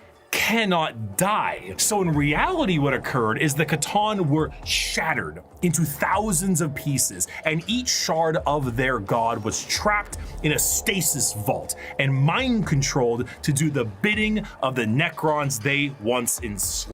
Well, that makes sense, right? That makes sense. Yep. Yep. enslaved. The biggest challenge they face now are actually the upstarts of the galaxy. The Eldar and the Orcs were quite prominent, and as you can imagine, a galactic war really takes its toll on the joints, or I guess the servos. It was in their best interest to wait out the galactic Hello there, Ciro. Welcome. Happy to see you. How are you doing today? rise of the other races and come back at a more opportune time. Yeah, So they just decided to went sleep into it off. stasis via these massive tomb complexes hidden beneath various worlds, biding their time until it was once again their opportunity to rule the galaxy. Zarek, the Silent King, They just as sleep it penance off. for his That's okay. failure to his people, exiled himself into the There we darkness go. I between remember that. stars for the next 60 million years, with his perfect memory a constant reminder of the doom he inflicted upon his people. Flash forward to the modern day. Yup.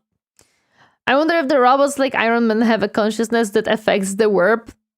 Most of the Iron Men don't exist, which is actually a question of what happened to them. I think we were never told why exactly the Iron Man vanished.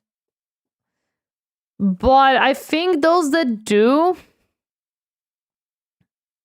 they don't have soul, as far as we know. The Iron Man had no soul. So I don't know if they can affect the warp, considering that majority of the things that are connected to warp have a soul? Question mark? Well, we won the war somehow. Those weren't funny times. Orcs were croaks back then, 39 foot tall, very smart monsters made to kill gods. What happened with their intelligence? The original Space Marine? No, the Iron Man. The Iron Men were the AI-powered warriors. Iron Men were the AI, yes. Men of Iron vanished because they lost the war against humanity for Super Earth. Oh, so they did lose the war against humanity. How the heck did humanity win this one? Emotions are overrated. As a person with a very limited emotionality, I didn't know that that's a word because I was born this way. I notice very often how emotions hinder human lives very hard and humans get offended very easily. It depends. Emotions can be very, very useful. Time, nothing to do, but in fight 10k years, they degraded into orcs. Damn it. They beat themselves stupid is a common theory. That makes. My theory is that orcs just baby croaks. Maybe. Oh, maybe they are just baby. They're just little baby. Just a little baby. Maybe we use just some logic traps. Robots don't like those. Maybe we used the captcha of, are you a robot tick? And they couldn't go past it. Because humanity, even during the dark age of technology, was so advanced we were approaching Necron level of tech. Damn it. Universe level captcha, yes. And the Necrons are reawakening, but it isn't working as well as it could be. Whether the tomb world is reawakened naturally or by some Imperial moron stepping on a green glowing I would be that Imperial moron. Hi. rock, the Necrons have come back to reclaim a galaxy they consider rightly theirs. But 60 million years of hypersleep have taken their toll. Many Necron dynasties awake with systems unrestored and huge swaths of their population's minds completely lost. Necron nobles wake with various mental faculties compromised, sometimes exhibiting traits similar to excessive paranoia, schizophrenia, or even dementia. One notable Necron, Nemesor Zandrek, believes that he is still back on his home planet fighting off separatists and interlopers. See, Oberyn, the separatists come, attempting to outflank me as they did at the 4th Battle of Vindach. How they calculate that daubing themselves green and roaring like savages will produce a different outcome, I cannot fathom. But it is of no account. Ready, my legions. Another glorious victory shall soon be ours. Oh no, that's not sounding good at all. Imatech the Stormlord seek to usurp the newly returned Silent King for rightful ruler over the Necron race, believing his time has come to an end, while scientists and archaeologists like Trazen the Infinite and Orikin the Diviner spend thousands of years bickering over artifacts and petty squabbles. It's very important, okay? Artifacts are very important. Fun fact, there's at least one croc still alive. He's on the Museum of Torineesan. Of course he is there. If he would be anywhere, it would be there. Toxic old man Yowie there, just... it's very important. Truly, the Necrons are a faction of unthinkable, unimaginable power, held back entirely by their own hubris and 60 million years of stasis. It is a species that does not know of time, only of the ravages brought by it. A pharaoh of a dynasty may just be as frightened to awake completely mad as they are to be assassinated while they sleep. Thousands of years pass in an instant. There is a play, like an opera play, a retelling of the war in heaven in the Necron culture. Also, basically... Oh no, so Necrons are going crazy. That's even worse than staying sane. That takes 40 years to witness. Because why leave? You have no need to eat. I mean, true. Why would you not have a play that takes just 40 years to look at? Eat or vacate your bowels. You are immortal, but you are soulless. Despite the Necrons' Wait a second, wait a second, you're soulless. You cannot create art, but you created a play that replays the war in heaven that lasts 40 years. How does that work? Oh no, my little synapses are starting to overheat. incredible technology, their mastery over time, reality itself, despite all of this. It's not art, it's historical chronicle. Okay, that makes more sense. That makes more sense. The fear that if Crocs came back, they would rule the universe is horrifying. Every theory is horrifying what could rule the world, the universe. Technically speaking, it was a memory immersion. That makes more sense. They still are missing a soul. And therein lies the biggest struggle. Most Necrons look to conquest the galaxy, kill the interlopers like the humans, Eldar, and Orcs that scrape at a fraction of like a live documentary, apparently, yes. their power. But the end goal for many, including Zarek himself, is to return the souls. Yeah, they want their souls souls back, yeah. To undo the horrible fate he I don't think they cast can, upon though. them. This is not the interest of all. Many simply wish to rule their dynasty with an iron fist and kill all they consider unworthy. But to many others, it is to undo the decision that doomed them all. Before they can do that, there is a pest that needs exterminating. Quite a lot of them. That is the fundamental understanding of the Necrons. They are so hyper-advanced. They understand that they have to kill everyone and everything that is not them to get what they want. Once more! That their science borders on magic. They play with the fundamental aspects of reality and time. Their mastery of the physical galaxy is the strongest in the universe. Their weapons reduce people to the barest molecules, and they have devices capable of causing stars to supernova. They are unfathomably difficult to kill, as if you do fell one of their number, the living metal reknits itself, and the reanimation protocols allow it to come back alive once again. They're masters of teleportation, and often killing a Necron fully will just have its consciousness translocated back to their tomb world. Yeah, basically they can just reawaken after you kill them. Can they return their souls? Will they? Who knows? To await reassembly. Normally they utilize large phalanxes of warriors and honorary combats, but some of them have fallen to various mind viruses. The Destroyer... Wait, this is how you can kill the Necrons, isn't it? You just put in mind virus and make it spread through the Necrons? Ta-da! Cults are hell-bent on killing anything and everyone that lives with an overwhelming force.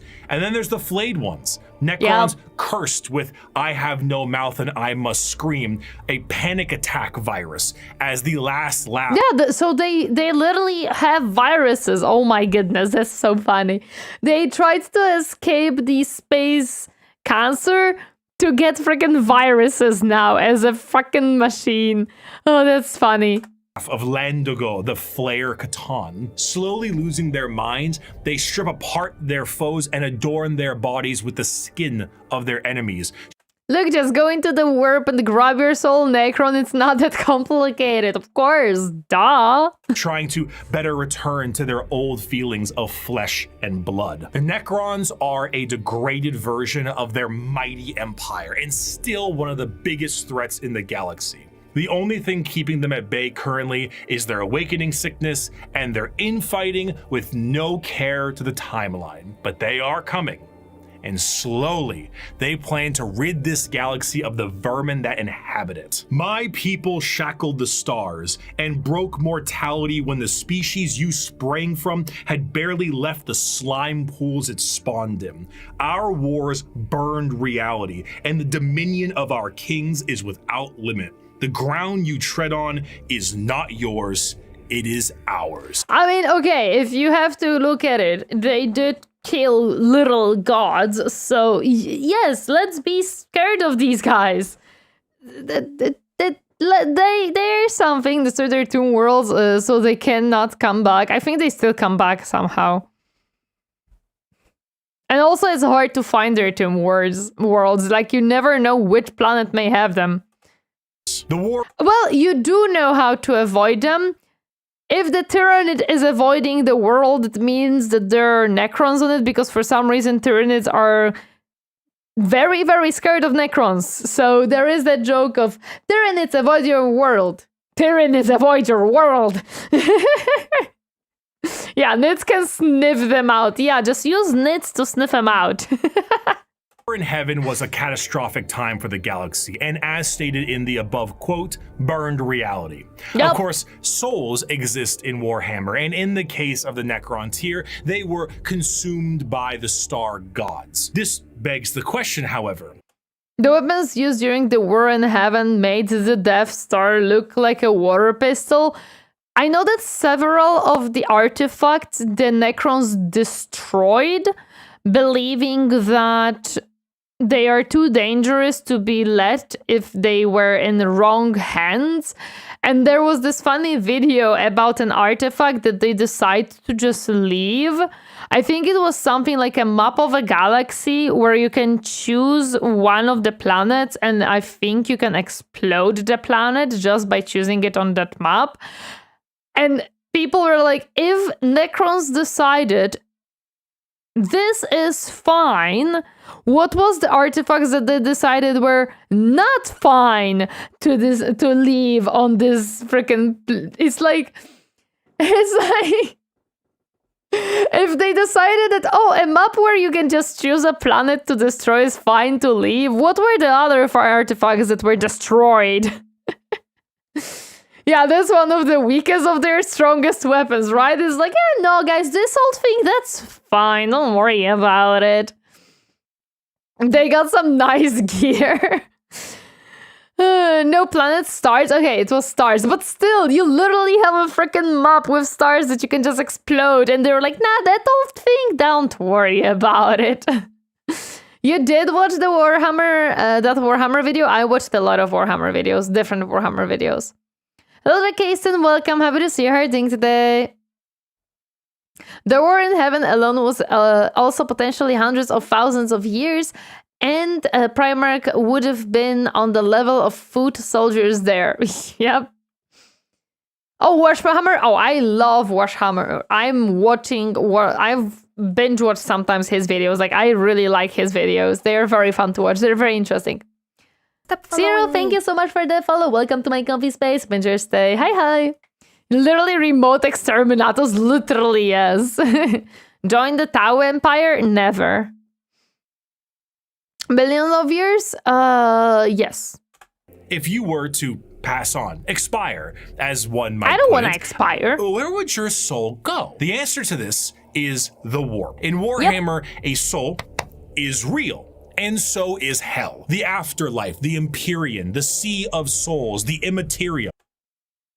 Hi, Uber Casino, welcome. I want to be a big boy. Of course I want to be a big boy. What do you mean? All of these names refer to the dimension parallel to our own known as the warp. Now, the warp is not like our reality. It does not follow the classic normalcy of time and space. It is defined as the sea of souls, and it acts like this in a more literal way than you can realize. To imagine the warp is to imagine the sea itself. Hell is real, and you can surf on it. It has a Okay. I wanna surf on hell, please. Please. I would like one trip surfing on hell. Thank you. Why hell is real and heaven is not? Because in the dark future there is only war and pain. We should all join the Terrain Alliance united for the greater good? Nope. current and can become more dangerous depending on where you go and how bad the weather is. As the Imperium is a reflection of our reality and of our souls, all thoughts, all emotions, all feeling that goes with a soul is passed. Can I have nice things? Yes, you can. You can surf on health. It's okay. Hell used to be heaven before stuff happened. True. There is a quote command that's great. Oh, there is. 100% there is a quote command. There is a lot of quotes on this channel that we threw in because they're just funny. On into the warp. If an entire planet decides it's going to engage in a blood-fueled rampage of murder and gore, then the warp around that planet will be affected in a similar manner. It's not something that you can see. It is a parallel, not perpendicular dimension. Makes sense. But it is changing to expose one. And it may change. Also, the fact that the warp will change will affect our dimension as well. The warp is everything and nothing at the same time. Yes, that's true. There was a heaven, but some people looked at Eldor, fucked it up. And fucked it. Or, you know. Self to the warp for any period of time invites certain death outside of the most iron-willed of individuals. And to stare into it will drive one mad. Yet we choose by our own accord to go through it. That's okay. That's fine. Much like the open seas, things dwell in the warp. Whether these beings were always there and we're just... And we know how the deep sea looks like. That's not somewhere you want to look down to. No. Emboldened by the carnage of the galaxy, we can only speculate at. At a time, you could say it was more calm. But a certain faction's galactic war in heaven didn't do it any favors. Now the warp is turbulent, and its realms belong to a pantheon of gods known simply as... Then that Abbas happened. Still blame the Eldari? Makes sense. Well, he had a different idea. Shh, it's okay.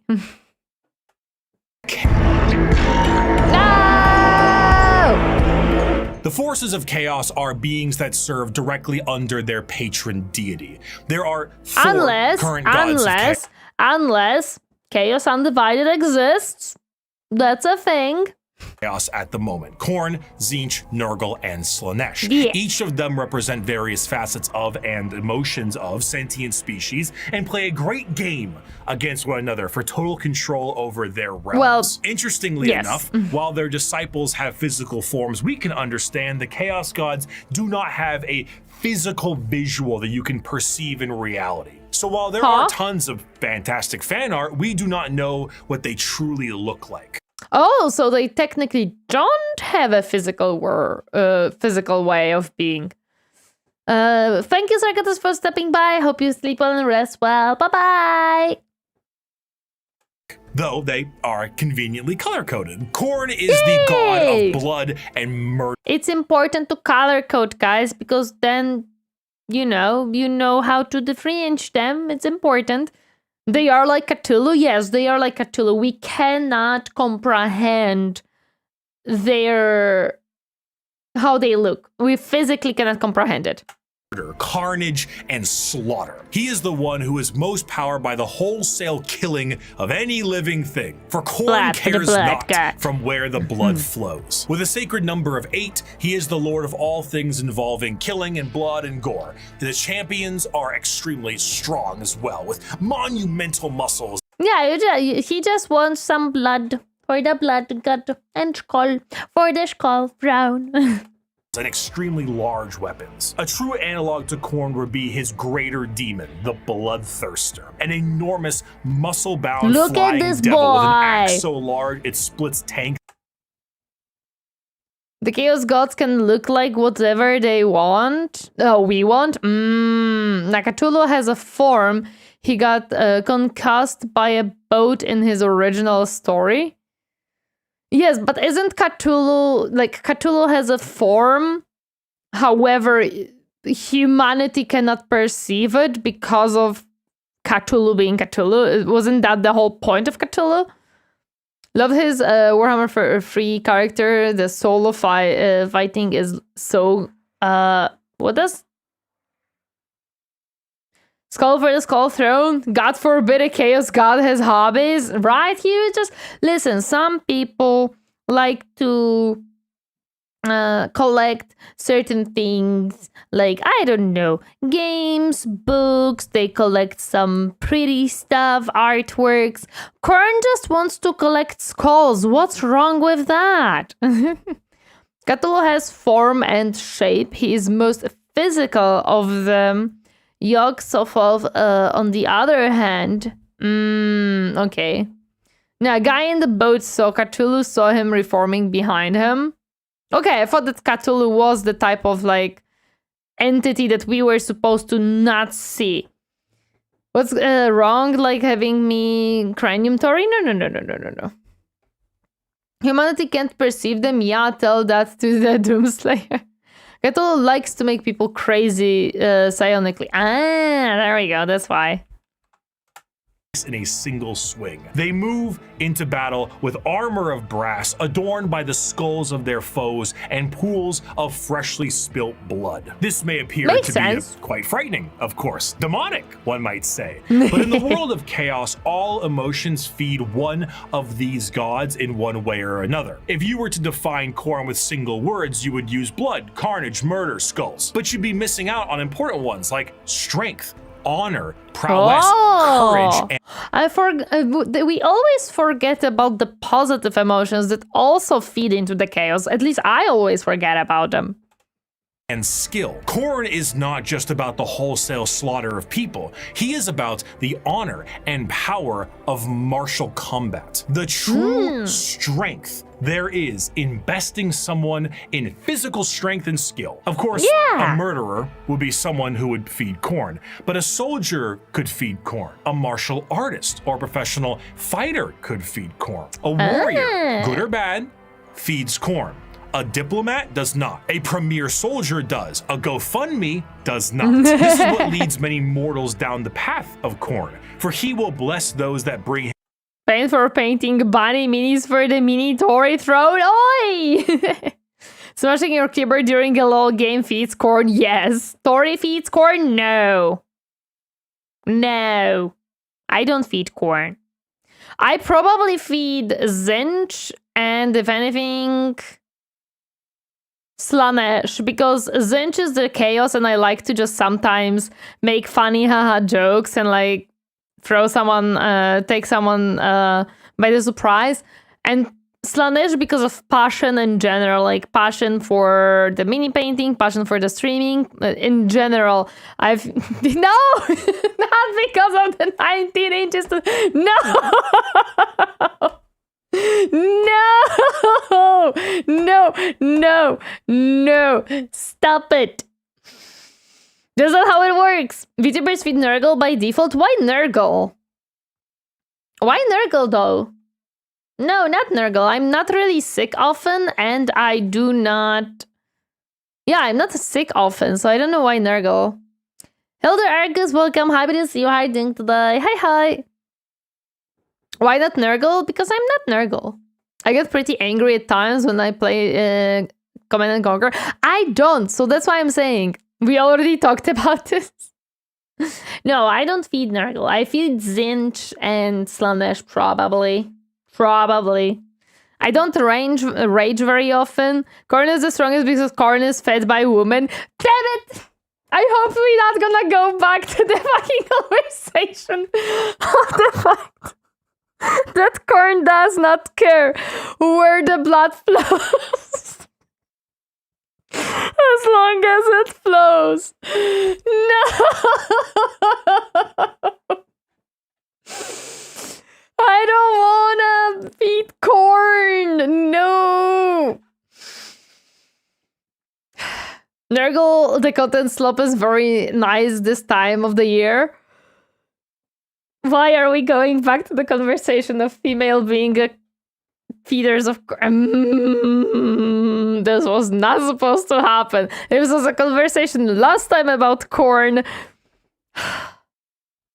Corn cares not for whence the blood flows, only that it does. Slay Queen! Oh, I hate it. I hate it. You would have a better life in the Tau Empire, in the Imperium of Mankind? No.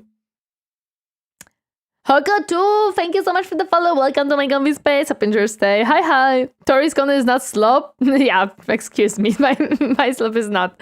My content is not slop. Him enough skulls, and in a world this destructive, there are many ways to reap a high tally for him. Yeah. Prepare the dread claws and unchain the mad ones. Glorious battle awaits us today, for the world below has refused to surrender.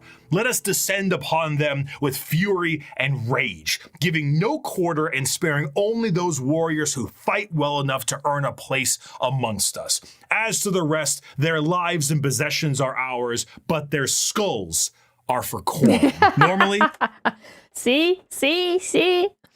Wait a second. So the person who had that VTuber period tracker was an emissary of corn? Yeah, he was a record keeper. Don't worry about it. Don't worry about it. Have you guys simped on Bricky yet? Did we simp on Bricky? We always simp for Bricky. Literally every act of violence in the galaxy feeds him in some way, and in the galaxy where there is only war, corn being the strongest isn't much of a stretch. True. Unfortunately for Corn, he got Angrom as his champion, but he wanted to win over Sanguinius. He does like a talented strategist as much as a brute, of course. He's a popcorn. If I ever want to explain Corn, I just kind of show him this clip. I'd never stab you in the back, Shepard. Warriors like you and me, straight to the face. Moving on. You know what? That's a good one. That's a good one. Tzeentch is the second god, the god of trickery and mischief, the changer of ways, the great conspirator and the architect of fate. With a sacred number of 9, Tzeentch is... Also, I just realized he's holding his own tongue with his feet. I think.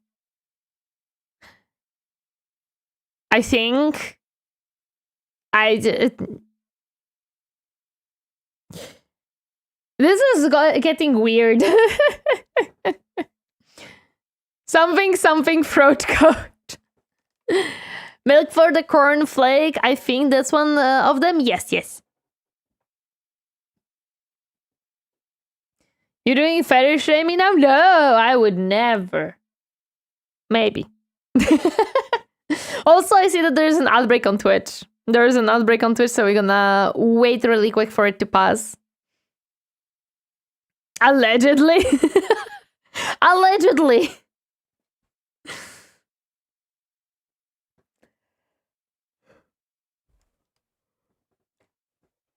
But yeah, I never looked at Tzeentch too closely, but he's not really a pretty looking fella. He likes teeth apparently, I guess, and he doesn't like eyes, even though he is the changer of ways, which would make sense for him to have a lot of eyes, but he's kind of like, nah.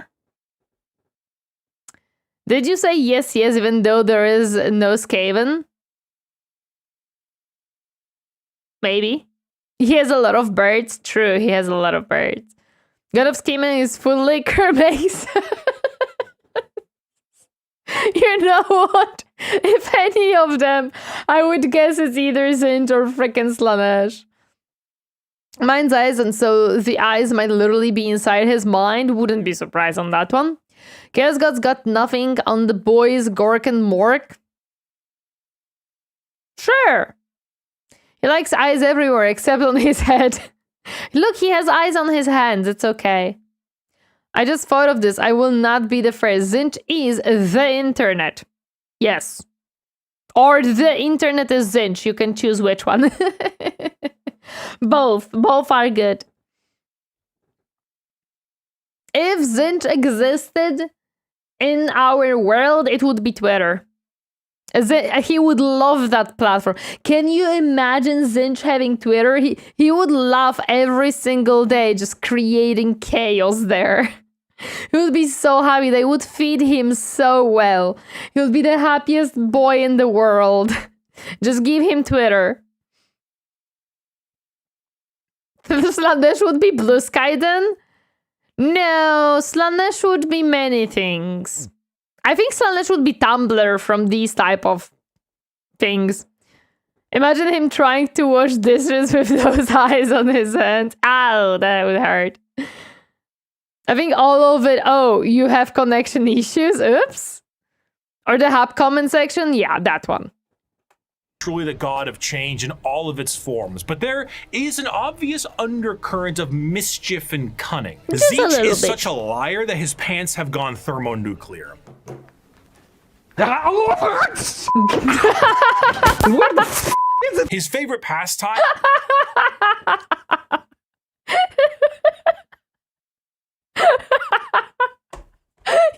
I don't know what this clip is. I don't know where is it from. But god damn it, is it good. Is asking questions that have no answers while simultaneously making up answers on the spot to a question he didn't ask. Have you ever had a dream that you could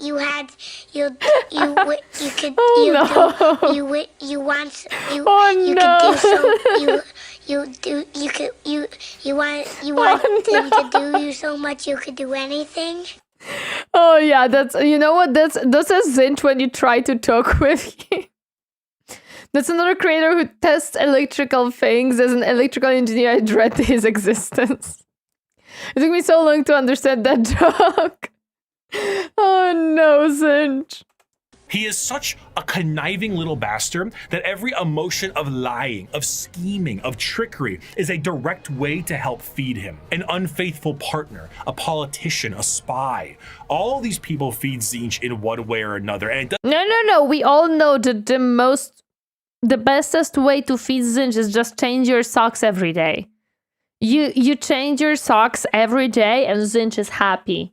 And if you wear 2 socks from different pairs, that's just chef kiss. That's all Zinch needs. Again with the feet. I didn't even think about it. It's best if you don't have pairs of socks. Exactly. If you don't have pairs of socks and you just wear any socks, ultimate Zinch follower. If you check, every single Zinch follower has completely different socks on their feet. Every single one of them. That's how they live. doesn't matter if the intentions are good. Acceptance does not feed Zinch. Change does. Zinch does. If you don't change your socks, it's Nurgle follower. Exactly. And you don't change your socks, that's a Nurgle follower very quickly. Doesn't care about your facts. Oh, none of my socks are in pairs. They're all just whatever. Welcome to the Zinch cult. I have a collection of one sock from every pair I've had. Oh my goodness. He only wants opinions. Because he represents change, he also represents hope, though. Schemes are always bad, and even the hope to make a better tomorrow is the change he seeks. Because he is the architect of fate and the mastery of sorcery, his presence is purely unknowable. Every depiction of a Zinchian demon contains more eyes than are necessary and more mouths than I know what to do with. It is a biblically accurate angel if the angel gaslit you into thinking birds are government drones. And also, I think if hope, then yeah, I can understand how positive actions also feed into Zinch. For ultimate combo, have 100 of the same pair, mix them up, so even you don't know anymore, and then change them every like 2 years or so, and you can be both. And If you don't wear socks, then Slanesh has your ass. And if you walk on the coal, then Korn has your ass. So Zinch haunts Lodramats? The reason you always lose or gain socks? Yes. But are they? The creatures at his disposal adorn themselves with the knowledge of sorceries and the unknown, all to provide a mind-crushing experience. Fighting demons from outside of our reality is difficult enough, but fighting demons from unreality, purposely attempting to trick you, is a whole new thing entirely. And that is before we even get started on the gigantic bird of sorcery this you're boy. going to need to face. Do not it's ask okay. which creature screams in the night. Do not question who waits for you in the shadow. It is my cry that wakes you in the night, and my body that crouches in the shadow. I am Zinch, and you are the puppet that dances to my tune. Third of Makes the Chaos sense, yes. Gods is the one of acceptance of rot and pestilence, the grandfather himself, Papa Nurgle. Of course it's Papa Nurgle. There is always place for Papa Nurgle. Nurgle is the exact opposite of Zinch. Where Zinch believes in change and hope for a future, Nurgle believes in stagnation and the end of everything. Well, rotting is not necessarily stagnant. It is a procedure of change because while you rot, certain things happen and progress in a certain direction, but I understand what he means. At one point or another, we will all decay. We will all rot and we will all end. And with a sacred number of 7, every single Or is it rebirth one of those? I don't know actually that one. thing, pestilence, boil, and everything in between comes under the great shadow and girth of Nurgle himself. That's why we make the start. Because if we make the start, there is no Papa Nurgle to behead. Because you just chomp it all. See, guys, it all makes sense. It's to protect us from chaos. New brand of Chessy Papa Nurgle pizza. Ew, no. Right, but entropy always leads to the same place. That is what Zinch hates the most. That will explain why Zinch hates Nurgle. Just accept yourself as you are. Don't try to improve yourself. No. And don't change your socks. Himself. For Nurgle, the plight of mortals is his fear and wine. And no matter how solid life might be, everything will decay in the end. In the creation of life, there must be an end to that life. And nobody has more creations to end lives than Grandfather Nurgle himself. Every boil, every blemish, every pus-filled wound and disease, every rot and every plague is kept and concocted. Yeah, you keep listening. I'm Richard. I'm not putting any of that on screen. Wait, what? By Nurgle. This humorously keeps Nurgle as a jovial god. Aw, he is look full of at him. life and laughter. Look and by at creating him. as He's many a happy diseases as he boy. possibly can, he shares that joy with mortals. I mean, his envoy is the great unclean one. And look at how happy he is. And there's a lot, He's the happiest boy. a lot of him to love. A fear of death in general is feeding Nurgle. All disease makes him stronger, but to pray for salvation for a wounded loved one is to feed Nurgle. The timeless and inevitable. Wait, why is it? Interesting. Chunky Beaver, thank you so much for the follow. Welcome to my comfy space. Hope you enjoy your stay. Hi. I wonder why praying for a wounded person to recover is feeding Nurgle. Fear that one day you will rot and decay is what gives him strength. The Ah, Peloton will I feed see. Nurgle.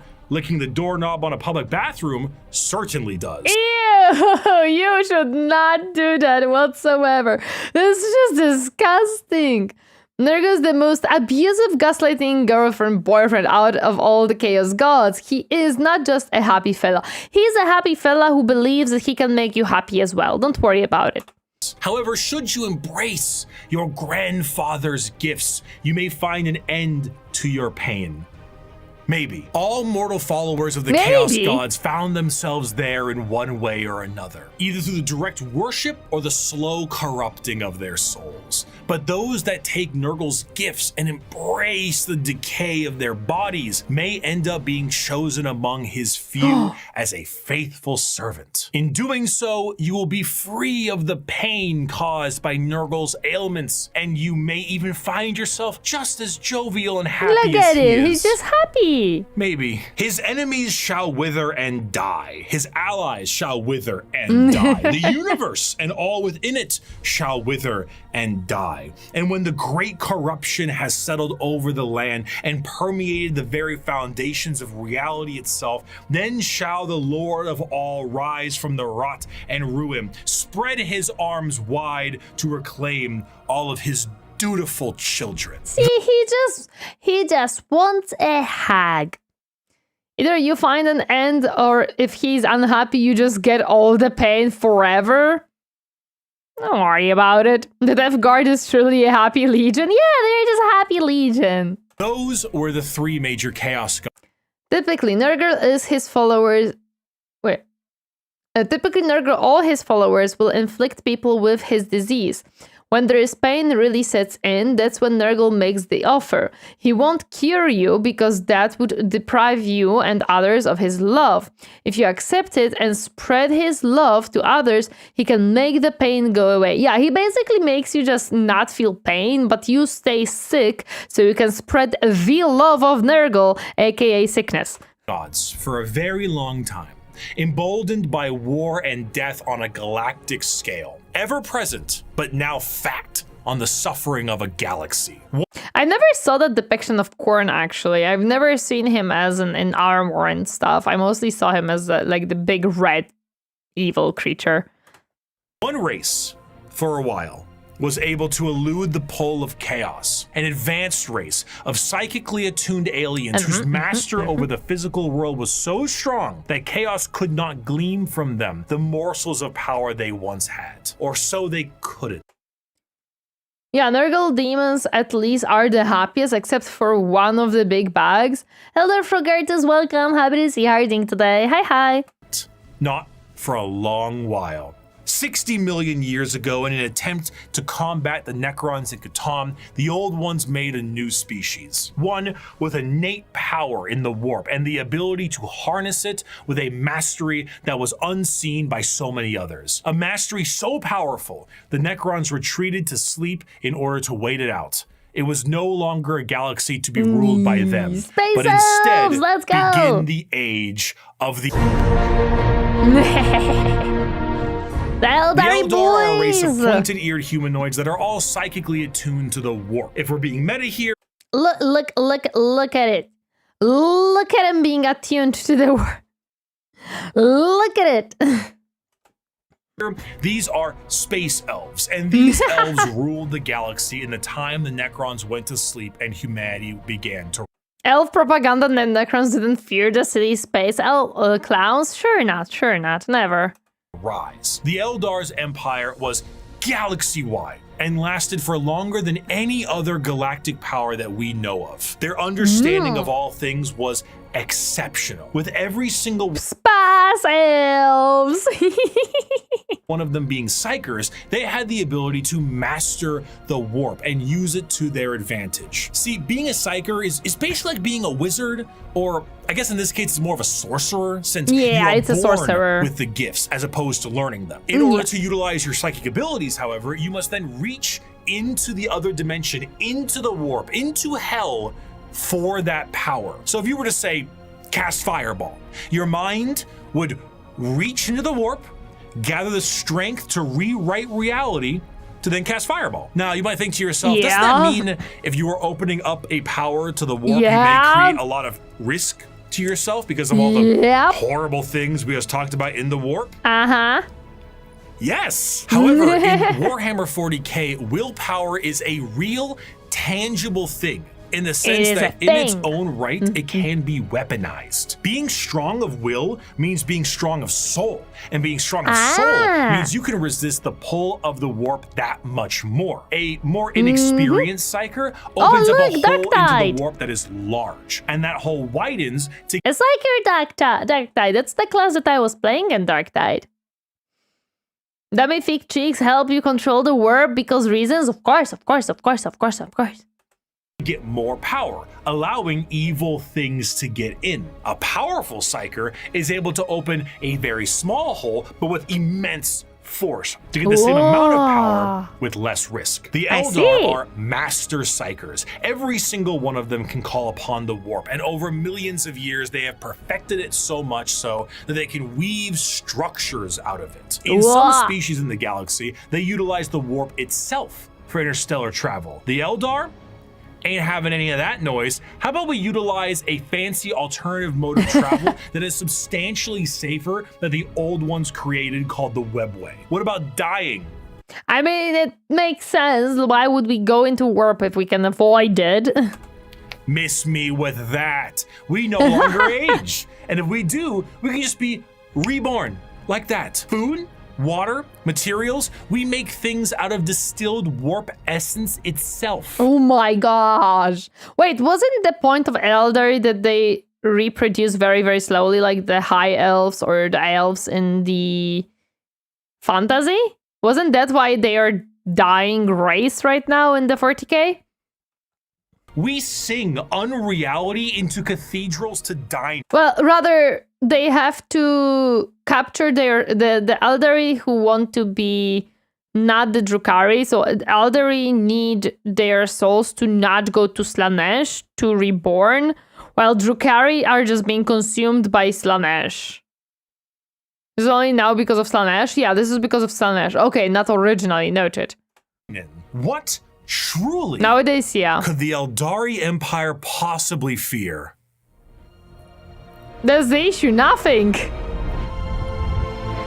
The Eldari Empire's biggest fear was themselves. With a society so perfect, they wanted for naught. And this led them down dark and dangerous paths. When the base functions of society are no longer a problem for you, you tend to experiment. Perhaps the medium rare steak on your plate would be better if it was elf meat. Hey, I'm not saying we should make cannibalism legal, but like, what's the issue with a little taste? Violent sports is one thing, but how come we don't do sports to the death? I mean, I'm just saying, like, if both participants are willing and clear about it, like, what really is the problem there, you know? Art is in the eye of the viewer, and what is considered art is completely up to the concept of one's own interest. A canvas adorned with the blood of a man wronged is truly the visual poetry that our society needs. Hedonism with a slow and consistent backwards into debauchery of the sort I cannot. They were just slightly bored and they were finding very interesting things to do. They're living the soulstone, so they choose to have less children. Okay. Discuss something on this YouTube excess. video. Murder on stage, delicacies and drugs distilled from one another, the trade of slaves and concubines, and much, much worse. The Eldar physiology has their emotions heightened, and they can feel more than a human does. So while it can provide lows of pure despair, it can also provide greater highs than you have ever known. And swinging between the two of them was the Eldar game. The warp took notice of this. Notice me, senpai, notice me. And the senpai noticed, unfortunately. Heavily, and it began to react. On a galactic scale, the debauchery and the hedonism. Your small shield will not defend you from my big hammer. TLDR, they got bored, very bored. Yep. God forbid an elf have a hobby every critic, right? They just wanted some hobbies to do things. No, you can't have hobbies. Of the Eldar race caused levels of warp storm so pronounced and so volatile that it cut off interstellar travel for all those who used it. Communications between planets was removed, and a nightmarish era of old night began. This continued for thousands of years, hundreds of thousands of years. The Eldar all but removed from the problems being caused as they entered heights of more and more ecstasy. They needed more. more and more and more. Nothing was ever enough. More murder, more torture. It's art, it's delicacies, it's life. This silence offends Slaanesh. Oh. Wait. wait,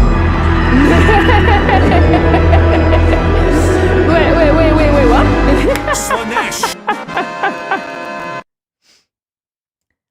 The last old one, somewhere hidden, looking back at Elder Empire, being like, okay, what, bro? What? I got bored. The Prince of Pleasure, she who there thirsts, the god is. of unspeakable excess, is our fourth Chaos God with the sacred I number never of saw 6 this artwork adorning their either. title. Slaanesh is a bit of a tricky one, because with our other 3 Chaos Gods, there was a certain understanding of human emotions and desires, but for Slaanesh, that desire is how they get their power. Yep. The words to be used would be decadence, pleasure, Slaanesh-chan, let's go! They need Space Elf Police and maybe Space Jesus. I love Slaanesh conceptually for by far the most interesting Chaos God. perfection, passion, excess, and many others. The pursuit of more. The want to do more, experience more, become more. That's what gives Slaanesh. So remember, guys, every single day you're thinking that you want to better yourself. You're feeding Slaanesh. Every single day you're thinking, I'm the perfect version of myself. You're feeding Nurgle. Every single day you decide you have to make a huge change in your life. You're feeding Corn. And every day you rage at work or at game, you feed Corn. Good job. Have fun never getting game about Slaanesh. It would have to be a strictly 18+ game with a lot of gore and a lot of sexual themes, so I understand why not so many are keen to do it. Slaanesh is the youngest now due to timey-wimey Games Workshop cop-out writing they have also always existed, but I say ignore the writing you dislike. Their gifts. A lot of people believe that Slaanesh is something that originates with sex, specifically, and it makes sense why they assume that. The visuals of Slaanesh patrons are all very lithe and sexual, but they are also intentionally androgynous to appear attractive to a variety of interests. However, to think that Slaanesh specifically derives from sex would be mistaken. While it is true that Just saying cowards, yes. a lot of humanity's actions can relate to getting laid, and Slaanesh is the dark prince of desire. It's more on the lines of feeling an excess of an emotion. It is excessive touch and scent and desire, and a lot of that has to do with sex.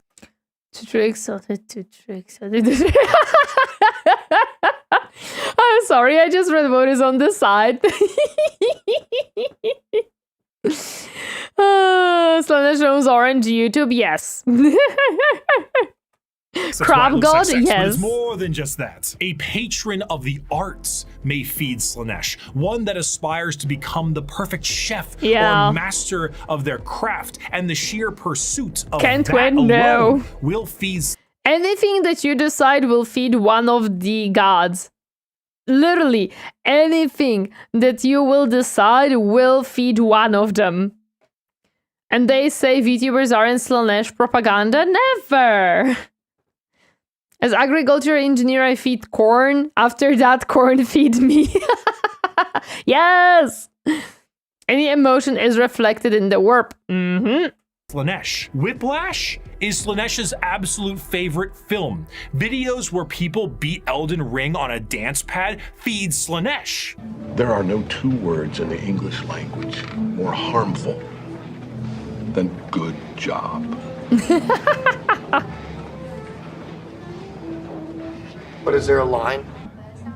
No, man, no. This also moves into the concept of feeling. Sensation is a majorly Slaanesh-coded thing. And if you decide to do nothing, you're feeding Nurgle. Yep.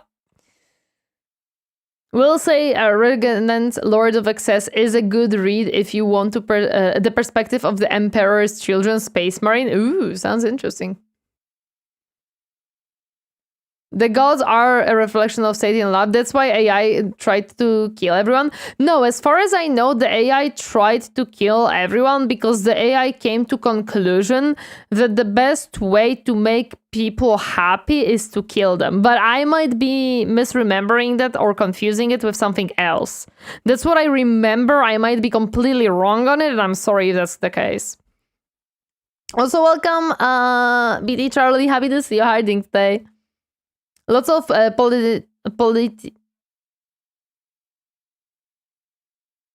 policing and backstabbing with occasional loyalty. I'm guessing that's what it was supposed to be. Unless it was supposed to be politics. Not sure. Not all AI went to war against humanity. Oh, yeah, I know that. It might start off feeling good, but then you get to play around a little bit, you know? You play with a Just little bit a of little pain. bit. Light pain might Just not be a tiny enough, so bit. you might want more. Or inflicting the pain could Yeah, be your just a little jam. bit. Music can increase to volumes that may hurt your ears, and even then that might not be enough. More. Mm-hmm. You must have more. Many of the disciples is of Slaanesh carry more. demonic form in their lithe grace. The keeper of secrets is his chosen envoy, and their movements are a blur of dance and pain with an aura all the more fatal. They dance and sing, but there's always a form of malice behind every action they take. An alluring gaze that will pull you in right before the demonic entity can crush you in that grip. Slaanesh's palace has 6 layers surrounding it, and one of them Oh, I was listening a video about the Slaanesh Palace when someone was going through every single circle of the Slaanesh Palace. It was extremely interesting to listen about it. Extremely interesting. I'm not sure if it was Warhammer or Book of Troyers, but I remember that it was very nice listen. I really enjoyed it. It was very nice. is the excess of gluttony, where the participant finds themselves in a beautiful banquet full of the most delicious foods imaginable. Tables of delicacies and rivers of wine tempt the user to such a degree that Politicking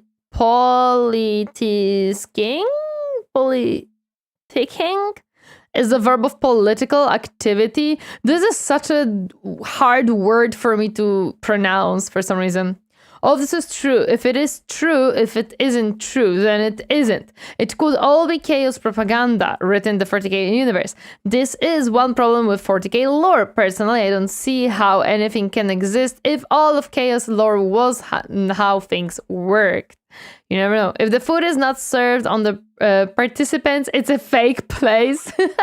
It partially is, actually. they cannot stop stuffing their face, They must unaware that the eat things they are eating are more. very vaguely familiar meat. If one does not see themselves drowning in the river of wine, they may soon fill their bodies up so much that they cease to function and fall over, becoming part of the banquet themselves. That is one of these 6 layers of Slaanesh's palace. This I could was not the read the ecstasy back of the the Eldar little civilization thingy. indulged in for millennia, and did so at a monumental scale that they created a god from it. Find pleasure in every Yeah. moment. Indulge in every whim. Let lesser races feel the burden of their crude lives.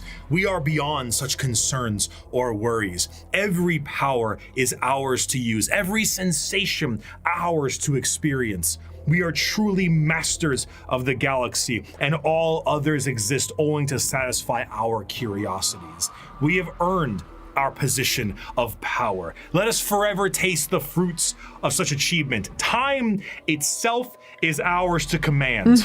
We are eternal. I thought it's Zinch.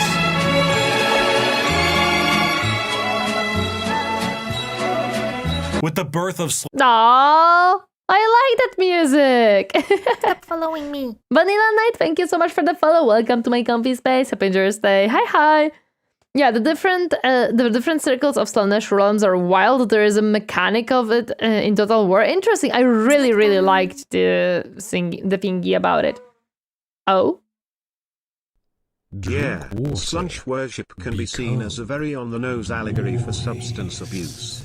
The feeling Slaanesh gives to his followers is so intense that all the mundane pleasures they might have had at one point no longer move the needle. So, you just keep worshipping Slaanesh, always chasing that next euphoric fix no matter the cost.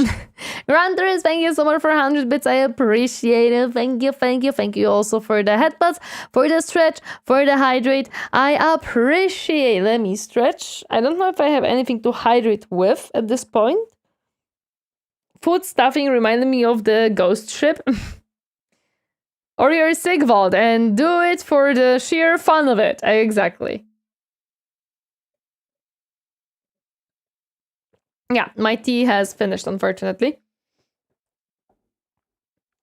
Well, thank you so much for the 100 biddies. I appreciate it. Thank you, thank you. Slaanesh, the Eldari Empire ceased to be. A catastrophic event so horrible that the warp ripped a hole permanently in our reality. A fissure forever known as the Eye of Terror. With the sudden inhalation of this god's largest breath, the Eldari souls are a currency to be now collected by she who thirsts. Trillions of Eldar died in an instant. Slaanesh gorging on their souls to satisfy his palate. 99.9% of their entire species died, and the rest are doomed to a fate worse than death. For Slaanesh now stakes a claim on each and every Eldar soul from the I wonder what happens when all the Eldar actually die because of Slaanesh. What will Slaanesh do? Since Tori has the DLC, we could go for Dekla campaign. We could go for Dekla campaign, yes. Slaanesh is why I don't do drugs. Any reason is good not to do them. Look for a different meal. Probably you're correct on that one. moment they pass so on, would feed an on humans. eternity Yeah, of probably the torment easiest. awaits them. Although, when you think about it, you would think that orcs are the closest to Khorne because of the bloodshed that they do and the love to war. But when you think about it, they are very close to Slaanesh as well because of their love to war. They have so much passion into war. They always want more war. They always want more fighting. So in certain way, orcs are also feeding Slaanesh and Khorne, both of them actually. The only thing they don't feed, I mean, I don't think they feed Zinchmat. They also like Sneaky. Do they? Has the Drukhari territory raids? It distracts Slaanesh hunger? True. Wrong orcs would only feed their gods Gork and Morg. Would they?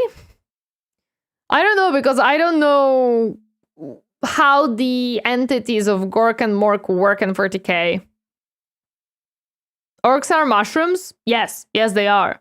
First thing for orcs, Gork and Morg are stronger than chaos gods, so the boys are very chaos resistant. Interesting. And their two gods can kill chaos like they're just pests. If we have orc gods that can kill chaos gods, why did they not do it? Why? I mean, I know that orcs are resistant to chaos. That's why we don't really have chaos orcs. But still, now I wonder. Not interested? Of course they're not interested. It's not enough of a challenge for them. Gork and Morg fight each other purely because they can't fight anything else in war fighting. Yes, even Khorne. Gork and Morg have their own fun. The words are brutal and cunning, the aspects of their gods. Very true, but orcs don't care, and chaos actively detastes orcs because they have no influence over them, except Khorne. Does Khorne have any influence over orcs? Because as far as I know, orcs are chaos resistant. Orcs just making up shit that isn't true couldn't be. They would never. Everything is true because it works. Well, Gork and Morg are either sleeping or fighting one another. Gork is brutal but cunning, while Morg is cunning but brutal. I see. There's an obscure orc legend about when Gork and Morg beat the crap out of Nurgle once. No, he just finds them funny. Oh, I see. He just finds them funny. Makes sense, makes sense. The remaining Eldar devote their entire lives to stopping this eventuality. Their dying race so devoted to saving themselves from the Dark Prince. And, in doing so, have found very creative ways. In the modern world of Warhammer, the craft world Eldar are the main force of Eldar in the galaxy and represent the elf style that many think of when you think elves in space. Fantasy elves in space, not those elves. No. We'll get to them. A craft world is a monumentally large starship, the size of a continent, that acts as a form of flotilla. During the highest reaches of hedonism, many Eldar saw the demonic writing on the wall and began to try and seek asylum from their own debauchery. Those Eldar left on monumental craft worlds into the far reaches of the galaxy and saved themselves from Slaanesha's awakening. The main thing the craft world Eldar seek is to temper their minds and bodies in a way that will never allow them to slide back into their old ways. They have to be very rigid now. Is that of a more feudal Japanese motif. Eldar follow paths as they age, the path of the warrior, the seer, the poet, the diplomat, the bone singer. I'm surprised that there are still poets and Elder in the current age, but okay. And so on. These paths are a strict code of conduct to hone the heightened Eldar psychology down a school of thought and action. And if it sounds a hell of a lot like Bushido, well, you're damn right. Here's a medal and a soul stone. Don't lose it or an eternity of torment awaits you. Going through these paths will allow you to take up not just a role in Eldar society, but keep your mind clear from the past worries that plagued them. Every Eldar is said to be a psyker, however, very few of them actually utilize their psychic powers for fear of tempting she who thirsts. A large amount of emphasis is also put on ancestors of the Eldar and learning from them the farther you go down a path. This can sometimes be seen by the large variety of jewels adoring the armor of Eldar. Those are called soul stones, the biggest middle finger to Slaanesh they can think of. See, when an Eldar dies, these stones act as a backup, and instead of their souls going to Slaanesh, they are then trapped and stored in this little stone. So when the Eldar say they commune with their ancestors, they mean so very literally, as the spirit and soul of generations before them are stored here. Often larger structures may contain vast. Slaanesh will be very, very happy once these soul stones get borked and some souls are released and nom. Maybe the poetry is like a haiku, very disciplined and structured, maybe. Amounts of soul stones, such as the Infinity Circuit in the craft world itself, allowing the souls of the dead to help power their enormous starship. The young do not desire the discipline of the path, but rather their curiosity drives them to try every fruit from the tree. Thus, it is that so many take the path of wandering or the path of damnation in their first years of adulthood. And so, the great tragedy of our kind is played out again and again as the number of our people shrink from generation to generation. These paths, when completed, allow an Eldar to move to the next one, then the next one. However, since this is the grim darkness of the world, many of these paths rely on combat. The Eldar actually had gods at one point. Cain, Val, they did. Isha. True. No, stop looking at the drawer. No, bad Bricky, no. Azaryan, and so on. These gods are aspects of the Eldar pantheon, and while many were killed in Slaanesh's creation, their teachings live on. For some, the strongest devotion to the Eldar gods is to join the Aspect Warriors and embody the wrath of Cain, their god of war. While guardians of the Eldar craft worlds are more akin to a trained militia, the Aspect Warriors embody a particular variant of the path. Each are led by a Phoenix Lord, a name passed down from generations and embodying the souls of prior Phoenix Lords with each new one. The Howling Banshees, led by Jane Czar, Fugan and his Fire Dragons, Baharoth. Oh, so we have that from fantasy as well. Can the avatar that can stand Hawks or Malgan Ra and his Dark Reapers. Each aspect shrine carries with it the Eldar way of war. fast, hard-hitting, and incredibly tricksy. For they do not have the numbers to fight in any other way. No, they have to Eldar be show quick how and mangled efficient. An empire can be by their own actions. They once ruled the galaxy in an honest, non-hyperbolic way, but in the end, they were bested by themselves. And their most prominent remnants are forced to drift aimlessly through the galaxy, trying to save their species from extinction and resist the temptations of she who thirsts. But for some, the party, it's just beginning. Deep within Oh, this is beautiful. I love the party. The party is perfect. Let's go. in the webway is the city of Kamara. This dark city once existed as a port in the webway that allowed for ease of transport. No, it's for not the Dark Eldar Elves, it's between its Drukhari. various domains. The significance of this city meant that it needed to be a bit more of a neutral territory outside of the jurisdiction of general Eldar law, and therefore it was allowed to self-govern. This did not go well. The Dark City became the hideaway for all manner of sin. The Eldar race slipped into debauchery on a galactic scale that it birthed a god, and this was the city you went to when that wasn't enough for you. The convenience of being so deep within the webway was that it exists as a blind I cannot unhear the misheard Carmela dance. spot to the horrors of the warp. So while the rest of the Eldar fled the downfall of their species, Kamara kept partying. When Slanesh why was birthed, they were stop? saved the worst of it, thanks to them being nice and neatly tucked away inside the webway. But only somewhat. The Dark Prince did not have a grip around their soul, but the tiniest pinky finger, and they were still pulling. But due to their excess hedonism, they found a solution to this problem. If they tormented others, they could temporarily rejuvenate their souls and continue to cheat their inevitable death by placating the prince you of just keep pleasure. And if they kept this partying, up and it on the regular, works. they could effectively become immortal. Thus, the Drukhari were born. Unlike the more stoic elves you see in works of fiction, the Drukhari themselves exist as a sort of analog They're of the freaky more for real, grim and yeah. fiendish elves you find in Norse and European mythology.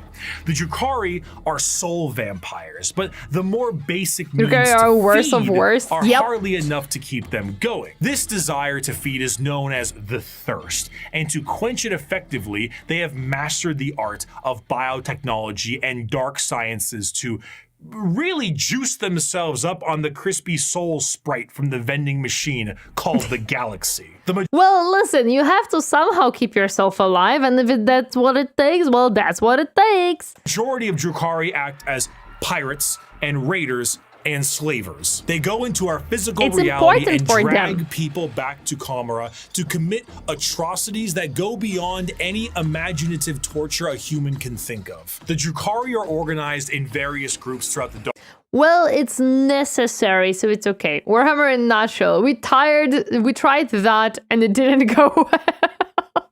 True. Yeah, but they don't have to enjoy it so much.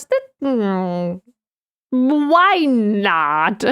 Dark City to accomplish this in a more organized and extremely brutal way. The Cabal Listen, if you have to eat every day, you will eat every day and you will enjoy it. So why not? Also, hi, Kirhana. Welcome. Happy to see you harding today. Cabals act as the main warriors of the city, led by their archons. Witches and succubi act as entertainment for Kamara in gladiatorial arenas, and the flesh-crafting homunculus keep the Drukhari alive and discover ever-increasingly more painful ways to torment their ever-increasingly large supply of slaves they are brought. The Dark Makes Eldar sense. see the other inhabitants of the galaxy as little more than cattle. I'm good, happy to Livestock that hear. can be brought to bay or slaughtered at any time. Their fodder, however, is not meat and muscle, but the anguish and despair of the weak. The Dark Eldar do indeed drink blood, but also tears, and most sustaining of all, the raw essence of pain they wring out of their captives. It's the truth of the matter is that important. Drukhari sustain themselves on the suffering of others, not just morally, but Yes. I did say misheard. Oh, I don't know. That sounds not like a misheard. That sounds very deliberate. Physically. Kamara is a city rife with backstabbing schemes and murder. It is the worst back alleys of the worst ghetto. Which is funny because they're feeding on all the pain and souls just so they can keep themselves alive and immortal. And then you just go through a wrong street at the wrong time and you get backstabbed. So there goes your immortality. Good job, Drukhari. That makes sense. At the best of times. Nothing is more horrifying They're to a reborn? Drukhari. Do they? Do Drukhari reborn? Do they? Than death. For death will see them in the talons of Slaanesh for an eternity of torment. That doesn't sound like rebirth. Well, some, they have their own backup system. Yes, they do. Some, but it's costly. Okay, I see. So they do everything they can to stop this. The homunculi covens regrow dead members from pieces of flesh as bargaining chips. The succubi create grisly gladiatorial spectacles that literally rejuvenate the audience members as captives are murdered for sport. To be captured by the Drukhari is one of, if not the worst fate imaginable in the world of Warhammer 40k. In a universe built on war crimes, they are the most debased war crimers of all time. To be tortured and sacrificed in the gladiatorial arenas is a blessing, for you have escaped the fate of being in the Fleshsmith's control group, or being turned into a living and breathing piece of furniture for an arc. I love that they had to just put the monetization button, like monetization sign of, we can't show what we mean, but you can imagine it. Quarters. In a cruel twist of fate, a newly born Drukhari does not arrive into this world loving torture. I don't know. Thank you so much for the raid. Welcome, raiders. My name's Torineesan and we're watching some Bricky today. Hello, hello. What were you doing today? Resident Evil. Oh, hope you enjoyed. Hope you had a nice time playing Resident Evil. Hope it was good. It is something they must grow to love. Of course, they must grow to love it. How are you? I'm pretty good. I'm pretty good. Outsider to Drukhari. So you are just enslaving, torturing, and do stuff to others because you must? Are you sure, Drukhari? Let's go with yes. No. It's 100% I want. Assault Beaver, thank you so much for the follow. Welcome to my comfy space. Avengers Day. Hi. Yeah, we are just like halfway done. What I think is we're gonna finish the section about the Drukhari and we're gonna do the rest of the video on Friday because we're not gonna be finishing this video today. That's no way.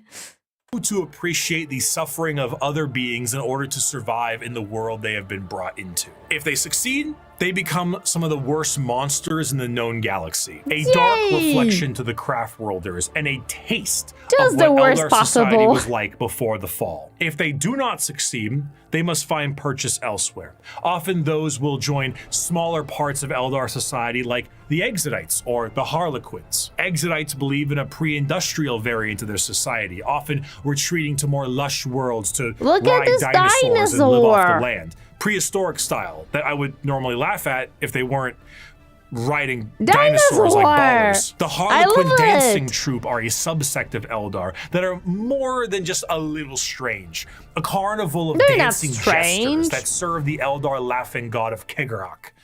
Oh yeah, I forgot they have that one. Never when expected and leave just as quickly. Blurs of light carry their footsteps as they dance their foes into a grave. Combat is just as much of a joke as it is a play on bloody murder. They travel and aid many other Eldar and sometimes even humanity for reasons we can never understand. Just because Perhaps they can. one day we would have, were they not stripped of their army book and folded into the Eldari Codex. So I suppose it'll have to stay a mystery, or maybe it was one of Kegarak's master plans to get back at she who thirsts and save their species. The copium is real. The copium is real. It's okay. Who could know? Perhaps it was all a sick and practical joke to Kegarak, and he would just find it very funny to watch me fumble the discussion of one human on a tiny blue planet across the galaxy. Oh, speaking of. Let's go! Before the Okay, so we can save that we have ended on 1 hour and 1 minute. 1 hour and 1 minute before we have stopped. Drink water. Thank you for the hydrate. I literally ran out of my tea, so if Captain could bring me a little bit of something else to drink, I would appreciate. Let me just close the close this and boot up the game. We're gonna play like 1-2 mission stops.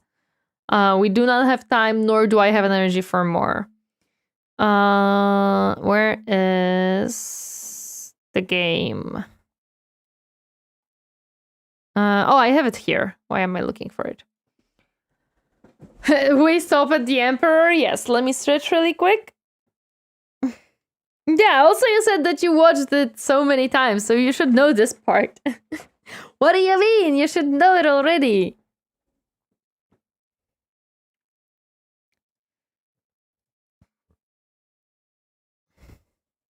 Druki performs acts of evil even without the need for torture energy.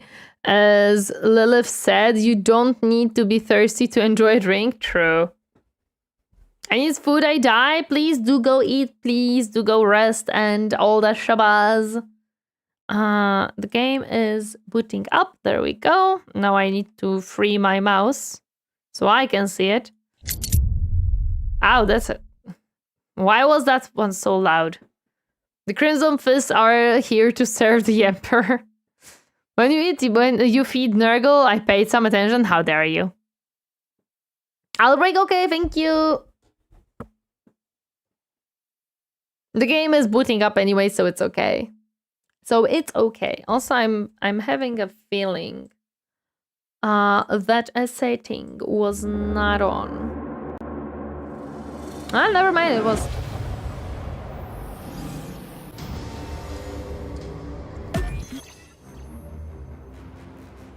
I love the music, man. Time for some assault and battery. A lot of batteries, to be honest. Yes. Oh, okay.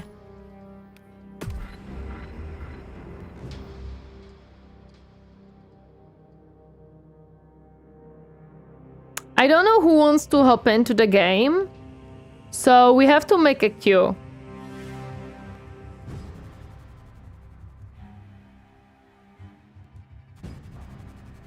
You're right, I am sorry, and I will make sure to forget this forbidden lore. Is 10 for the greater good appropriate? No. Queue time! Sorry, the game is still loading in the background while the ads are running. Oh, I got Twitch drops. I completely forgot about it. Too late for me here, otherwise I would. No worries, no worries. I get it. It is late. It is late for me as well.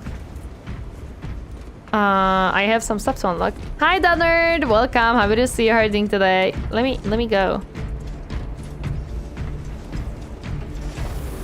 You have to check if the Q command is working. I actually don't know if it's gonna work today or not.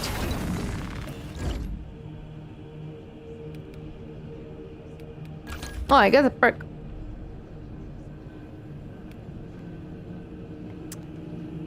Can I unlock anything right now? I don't think so. No. Okay.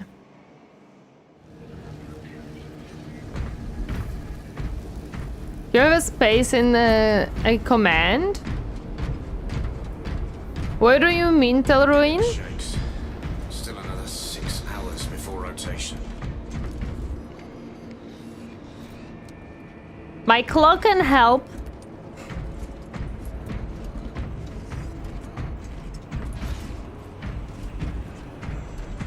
I want to see if I can hear some nice, like, Mechanicus conversations between the, like, priests. Oh, cue the join. I don't actually know. Yeah, I will be playing on Saturday again, so don't worry about it. Friday we still have to... We still have to make a plan of what we're gonna do. Sector D2. What's in the Sector D2? I don't think I've ever went down these stairs. Oh? What?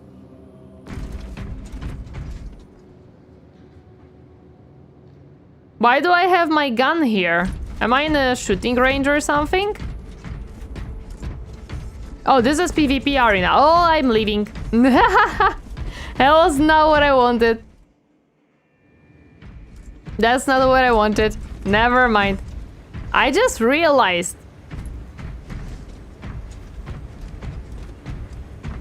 This boy is thick.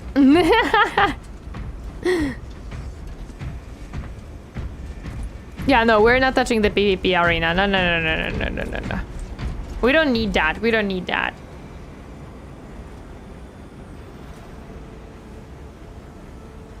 That's not what we want. Okay, so Q is not working.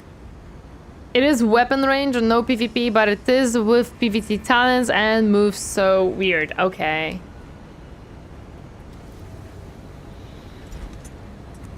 Oh, it's not on. Okay, I thought that it's automatic. Can I go downstairs there? I wanna go downstairs there.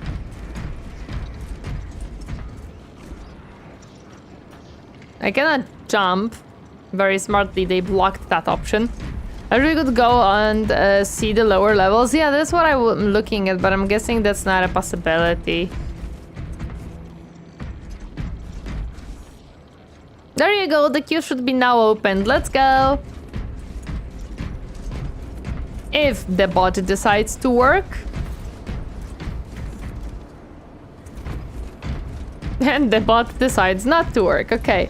So Aristanov and the real Polico were first. So we're gonna...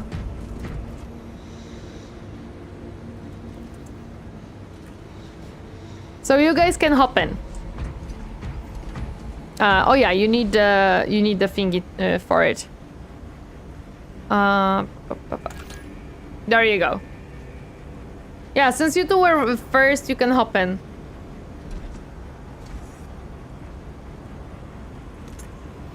Is borked once more. Thank you, Stream Elements.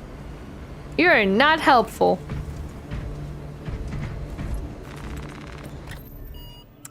Okay, so we're gonna do the second mission now because we did the first one on this difficulty, so it's time for the second one.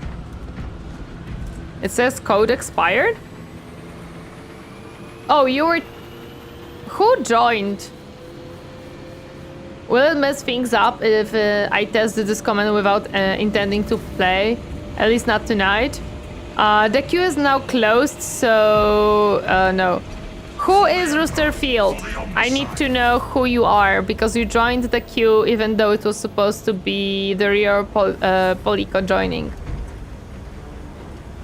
Please reveal yourself in the chat, either Twitch or YouTube.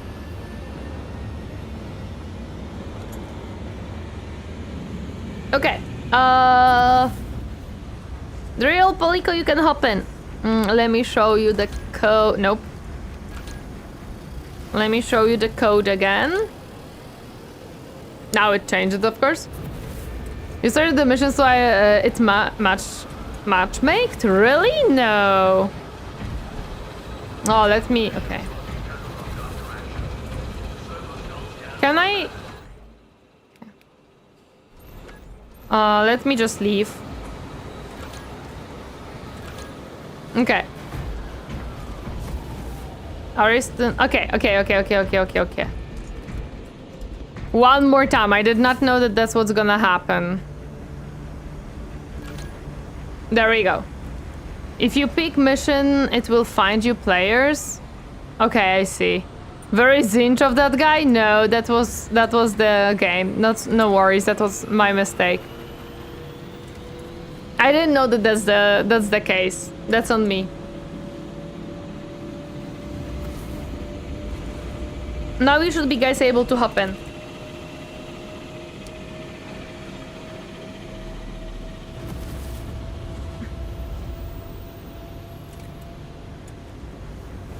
I see that Arison managed to hop in.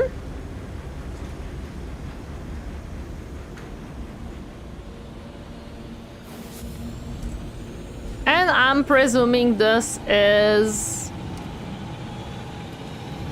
So what do you think of the outfit from the brief moment where I was there? I didn't saw it, I'm sorry.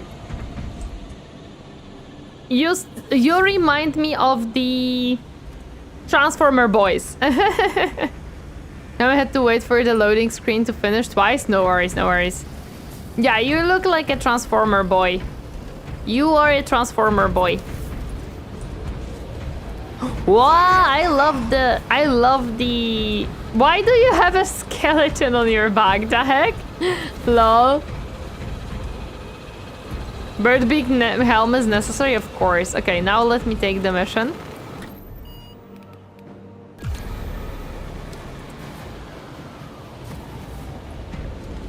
There we go. Oh, Ariston is swapping his gear. We're playing the second mission on thread Ruthless. For the Emperor, For the OMNISSIAH. Nice son of Baal, make us proud and protect this kid bunny. Yeah, protect me, please. I hate that it's an... Oh, fuck. I hate that... Oh, no, it's fine, okay. That is an blueberry ship. I don't like that. I don't want a blueberry ship. I've done this mission for 20 hours straight helping a friend level her Techmarine. Oh my goodness, I'm sorry. I'm doing like each mission one after the other on a higher difficulty.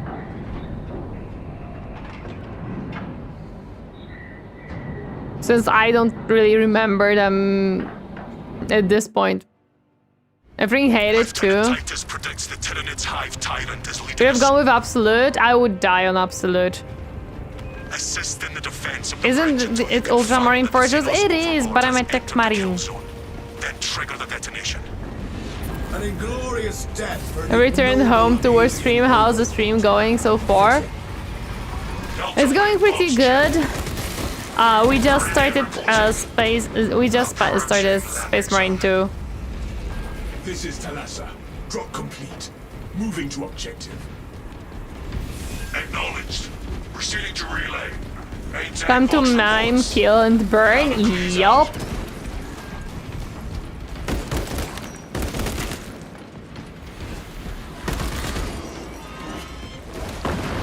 Look at this little pretty place being destroyed by this ugly Xenos. Such an ugly Xenos. Ow!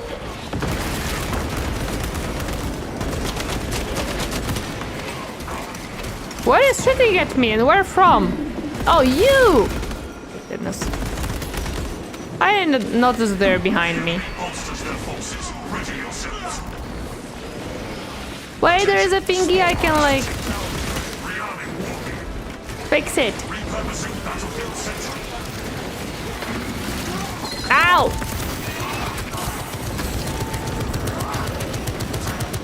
Ow, ow, ow. No, I didn't kill it. Damn it. Gimme, gimme, gimme, gimme, gimme. Nice. I will need some healing. No, I should have killed it. Oh well. It's fine.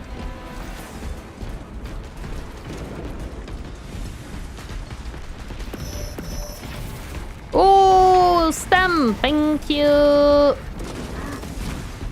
Your stratagems are ingeniously devised, Torineesan. Wait, it's F. Perhaps you should orchestrate more operations from the bridge of the Vicinity. I could not bear to spend time away from Please repaint your ship while I'm here. Yes, exactly. I ran levels on hard siege, but after changing to Win 11 to it has problems on my PC. Crashes series drops after wave 15. Oh, I'm sorry.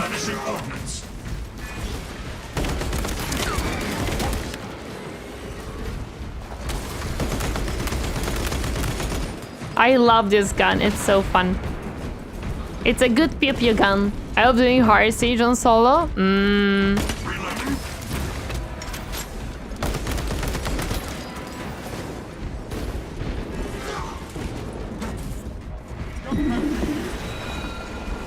Where is it? Ah! Whoa! Don't! No! Stop that! Ah! Fuck! Nope. I have been bonked, Terino. Too many big boys at once. You might have to kill them before you pick me up, yeah. They will whip you up. For absolutely no reason. Those kids look so proud holding their little guns. They have to do something. Thank you! Oh, I'm gladly gonna take that healing. Thank you so much. I appreciate.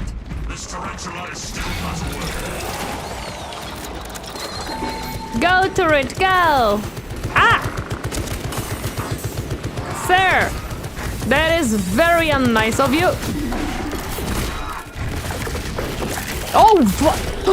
Ooh! Okay. I did not like... Wait, was I left alone? Guys, don't leave me alone. You don't want that. I'm gonna die. I'm running out of bullets, by the way.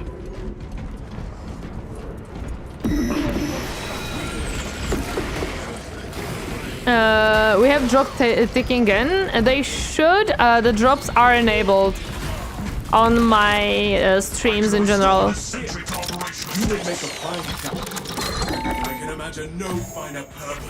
Thank you. The drops are enabled by default. You cannot disable them per game. You either enable all of them or none of them.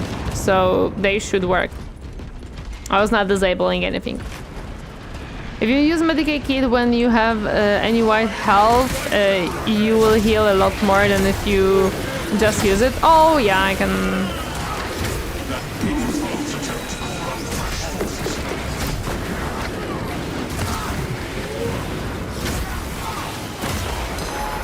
Oh, fuck me.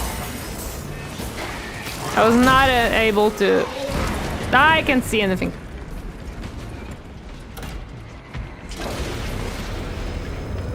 I know, but I don't trust Twitch. You... I don't know if you can check it.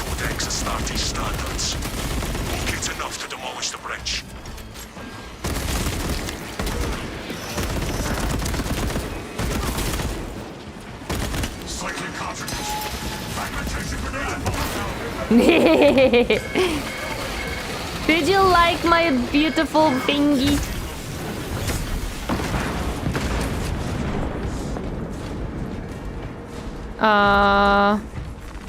I'm guessing I should grab one too.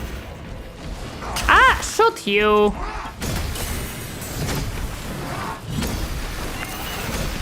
No! Explosive offering prepared. Ow. Ow, ow, ow, ow, ow. I see absolutely nothing. Thank you, game. Oh, I didn't hit. Yeah, I didn't hit frickin'.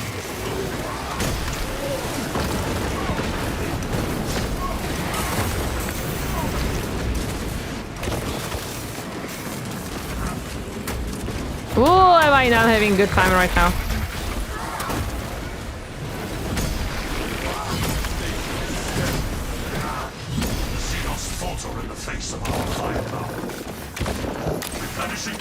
I still have explosives to place. There we go. Nice!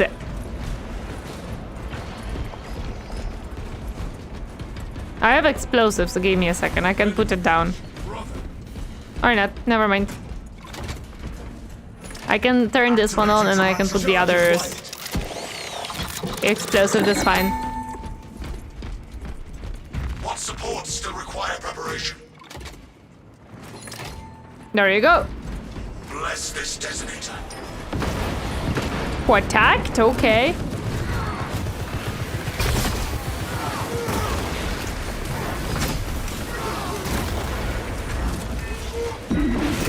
Oh, shoot me.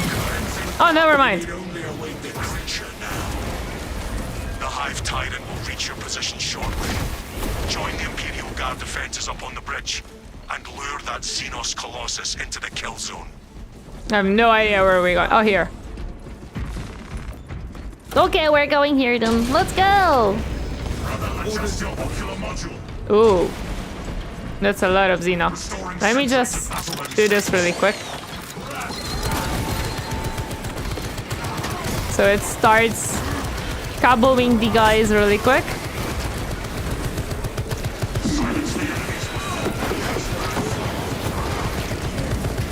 Look at my little turret helping. I'm so happy. My turret is helpful. Wait, where are we going? Did I miss something? Yes, I did. Thank you.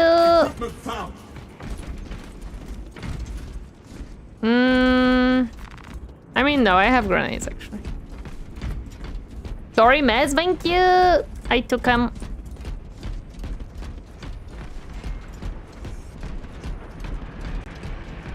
I love my meds. Can't complain about them. And my ammo. I love my ammo too. I love me ammo and me meds. Teehee. Look at it work! Look at it killing all the Tyranids. Let's go.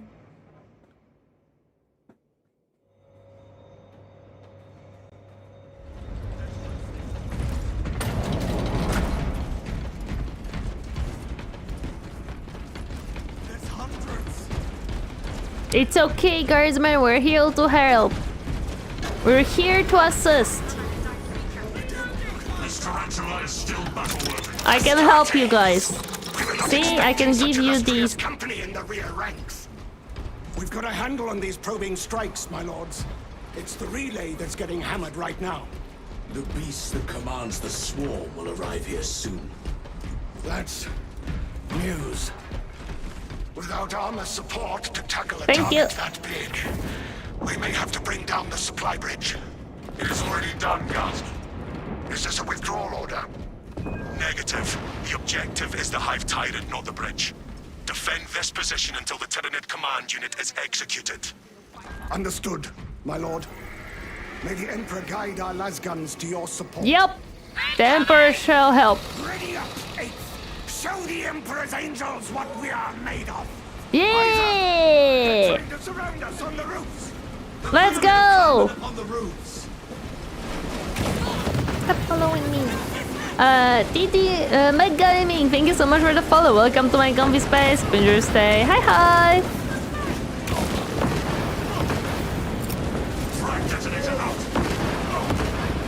They're stacking up. Get up. The Hive Tyrant is on its way, but it is a horde of Xenos between you and it. Dig in for the long haul. No!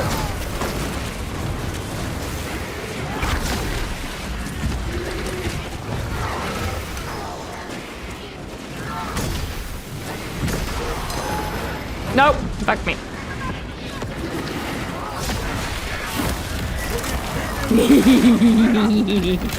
Noise. Thank you for the healing. I appreciate it. Apply more pressure. They're on us. I will pluck them from the battlement and send them sprawling back into dust. Let me help you, brother.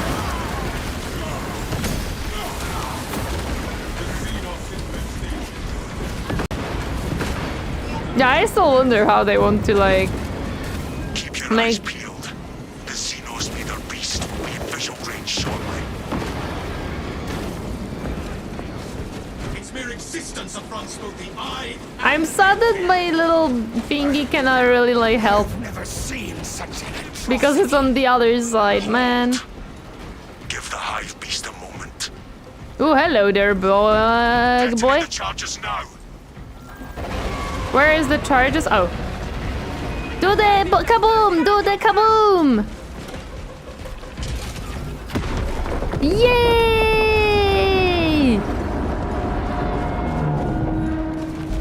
You disgusting creature! Die! This is Tanasa. The ambush will persist. Noise! Enlighten us, Lord Titus. The swarm would go feral without their connection to the hive mind, but their focus is still on the relay. That means it's still alive. Confirm the lieutenant's assessment. Here's one stim to remove your Still in wound. full I'm effect. good. That beast is not yet dead. Our word is bond. This void-spawn behemoth has seen its last day. Oh, another one? I have 3 of them. 2 of them now already. I can have a third one. While you hunt that thing. Actually, I can't. And I'm fully healed, so one of you can have it.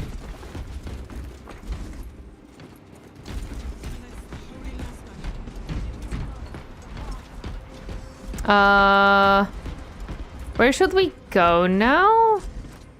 Ah. I see, okay. Yep, found it.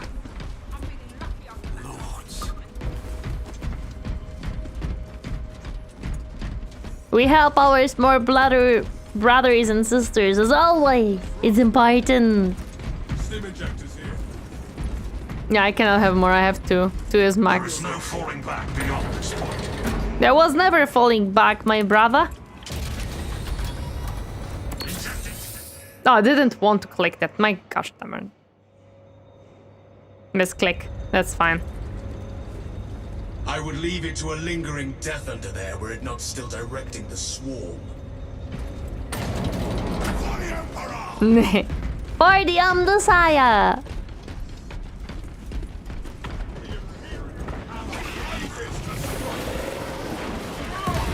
The world this Xenos souls to be seen. Now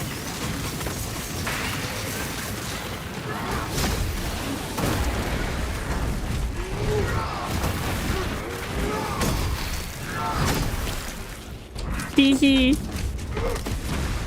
We bunkering all the Xenos. Hehe. Gotta kill them all. Oh, turret. I can fix that. I can fix that turret. Let's go. Restore this sentry to operational status.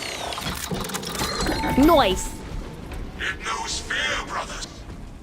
Pursue and eliminate. We will not have a better opportunity to finish it off. Oh, 100%. It is now damaged. It is hurt. We can now try to eliminate it. Let's go.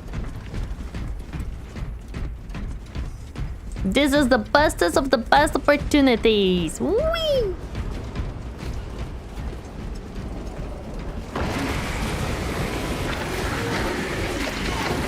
Oh, do I hate these beast boys.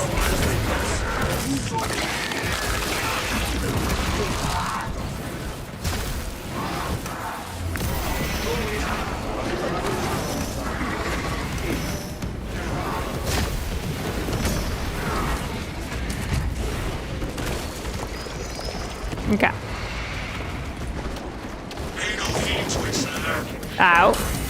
We are the hunters here. Get in here, you shoot-up boy. No shooting. Do we understand each other? Good. Only we can shoot. You cannot shoot. There we go.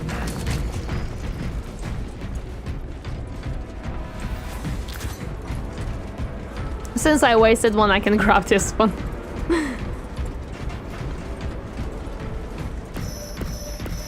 Nice. For the Emperor, for the OMNISSIAH. For the Emperor, for the OMNISSIAH. Ooh, we're going up. And see that Link was your combat trainer? Sure. Uh-oh. we have been cut off from our brethren. The heretics' jamming must reach this far. Damn it. Our duty remains unchanged. Yeah. We must keep killing the Xenos.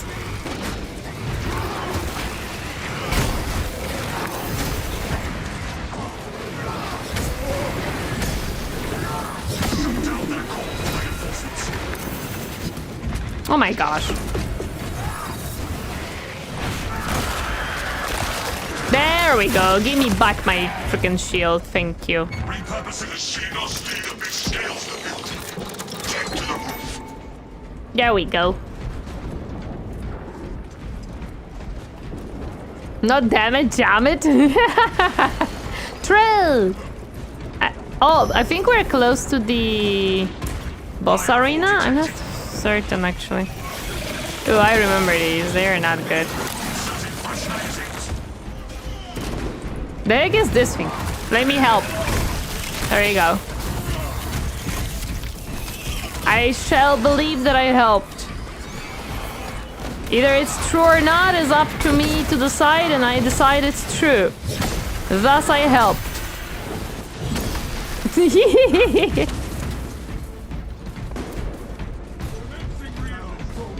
Ooh, a thingy here. Nice. This strange artifact possesses anomalous attributes. Thank you. I'm glad to grab it. Oh, ammo. Ammo is always good. Ready to deploy. Refreshing armaments. Threshold secure. There we go. Grabbed some grenades since I was running out. Through these in the eye of the Emperor? Yes. Well, in the eye of the OMNISSIAH.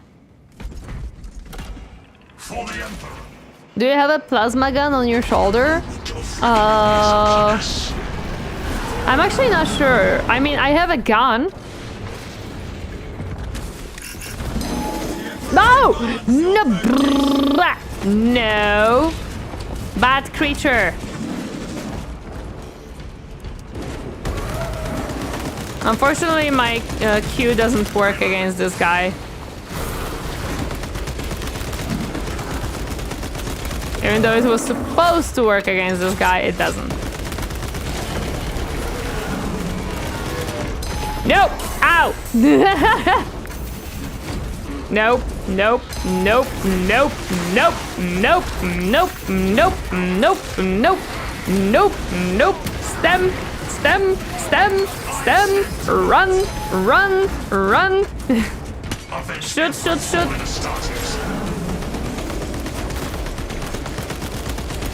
Cycling cartridges.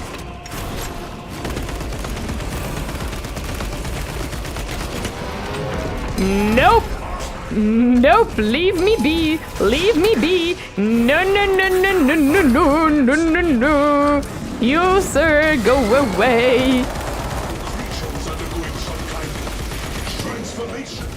Oh, no, second phase, of course. Of course there must be a second phase. Ow. Ow. No hazardous, where is the thrill of that? I can revive myself if necessary. Did we lost one? No. Axel is here. Where's our Edwin?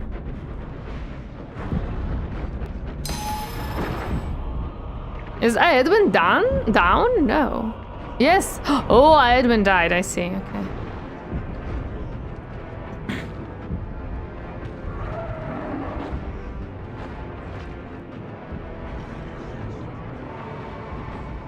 Ooh, please don't die.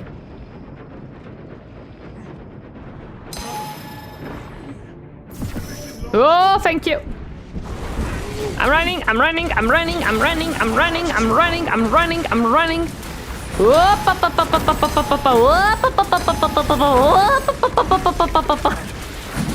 Nope, nope, nope.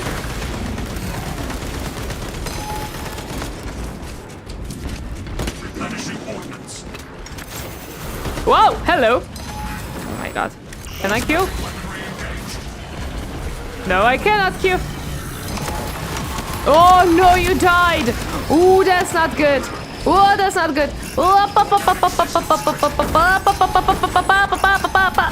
No! Okay, Ariston is back. Let's go. Let's go, Ariston. Good job.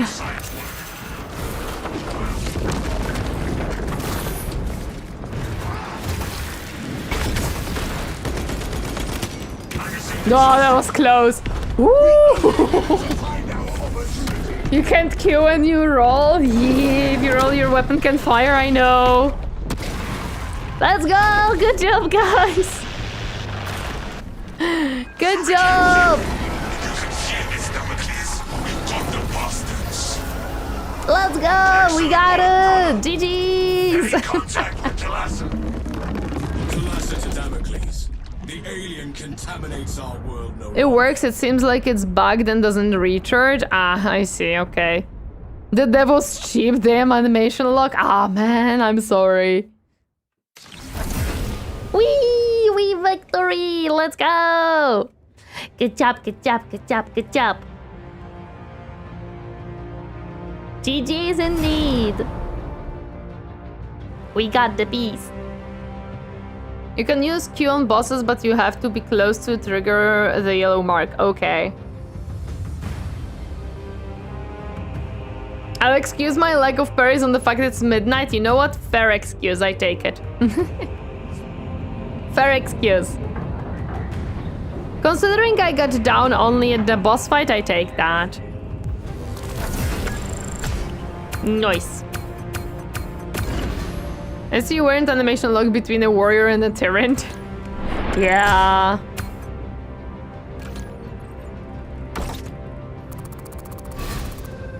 Nice.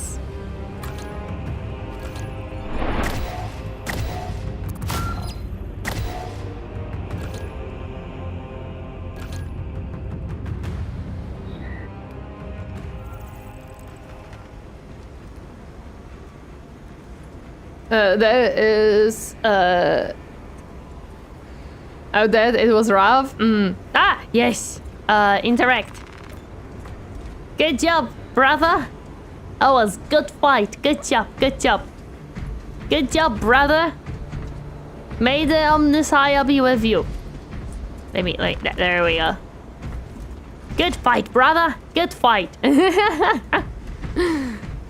Thank you so much, guys, for joining me. I appreciate it. It was an honor fighting amongst you. Thank you, thank you. Captain, we're ending the stream. It's 11 p.m. I'm almost falling asleep. We're ending the stream right now. It's way too late right now. For the Emperor! Let's go! For the OMNISSIAH! Good job, guys! Good job! Does the eagle look better? You're walking in space. Lol, you're walking in space, my friend. So 3 slots open. I mean, eagle looks okay. You still kind of look like a transformer, just a little bit. Just a little bit. Okay, let me hop here and here, and let me quit the game. That was streams. Sleep well, thank you. Yeah, I'm gonna check. On YouTube, we are gonna be ending the stream. On Twitch, we will be raiding someone. So YouTube, thank you so much for joining me today. I really appreciate it. I hope to see you on Friday.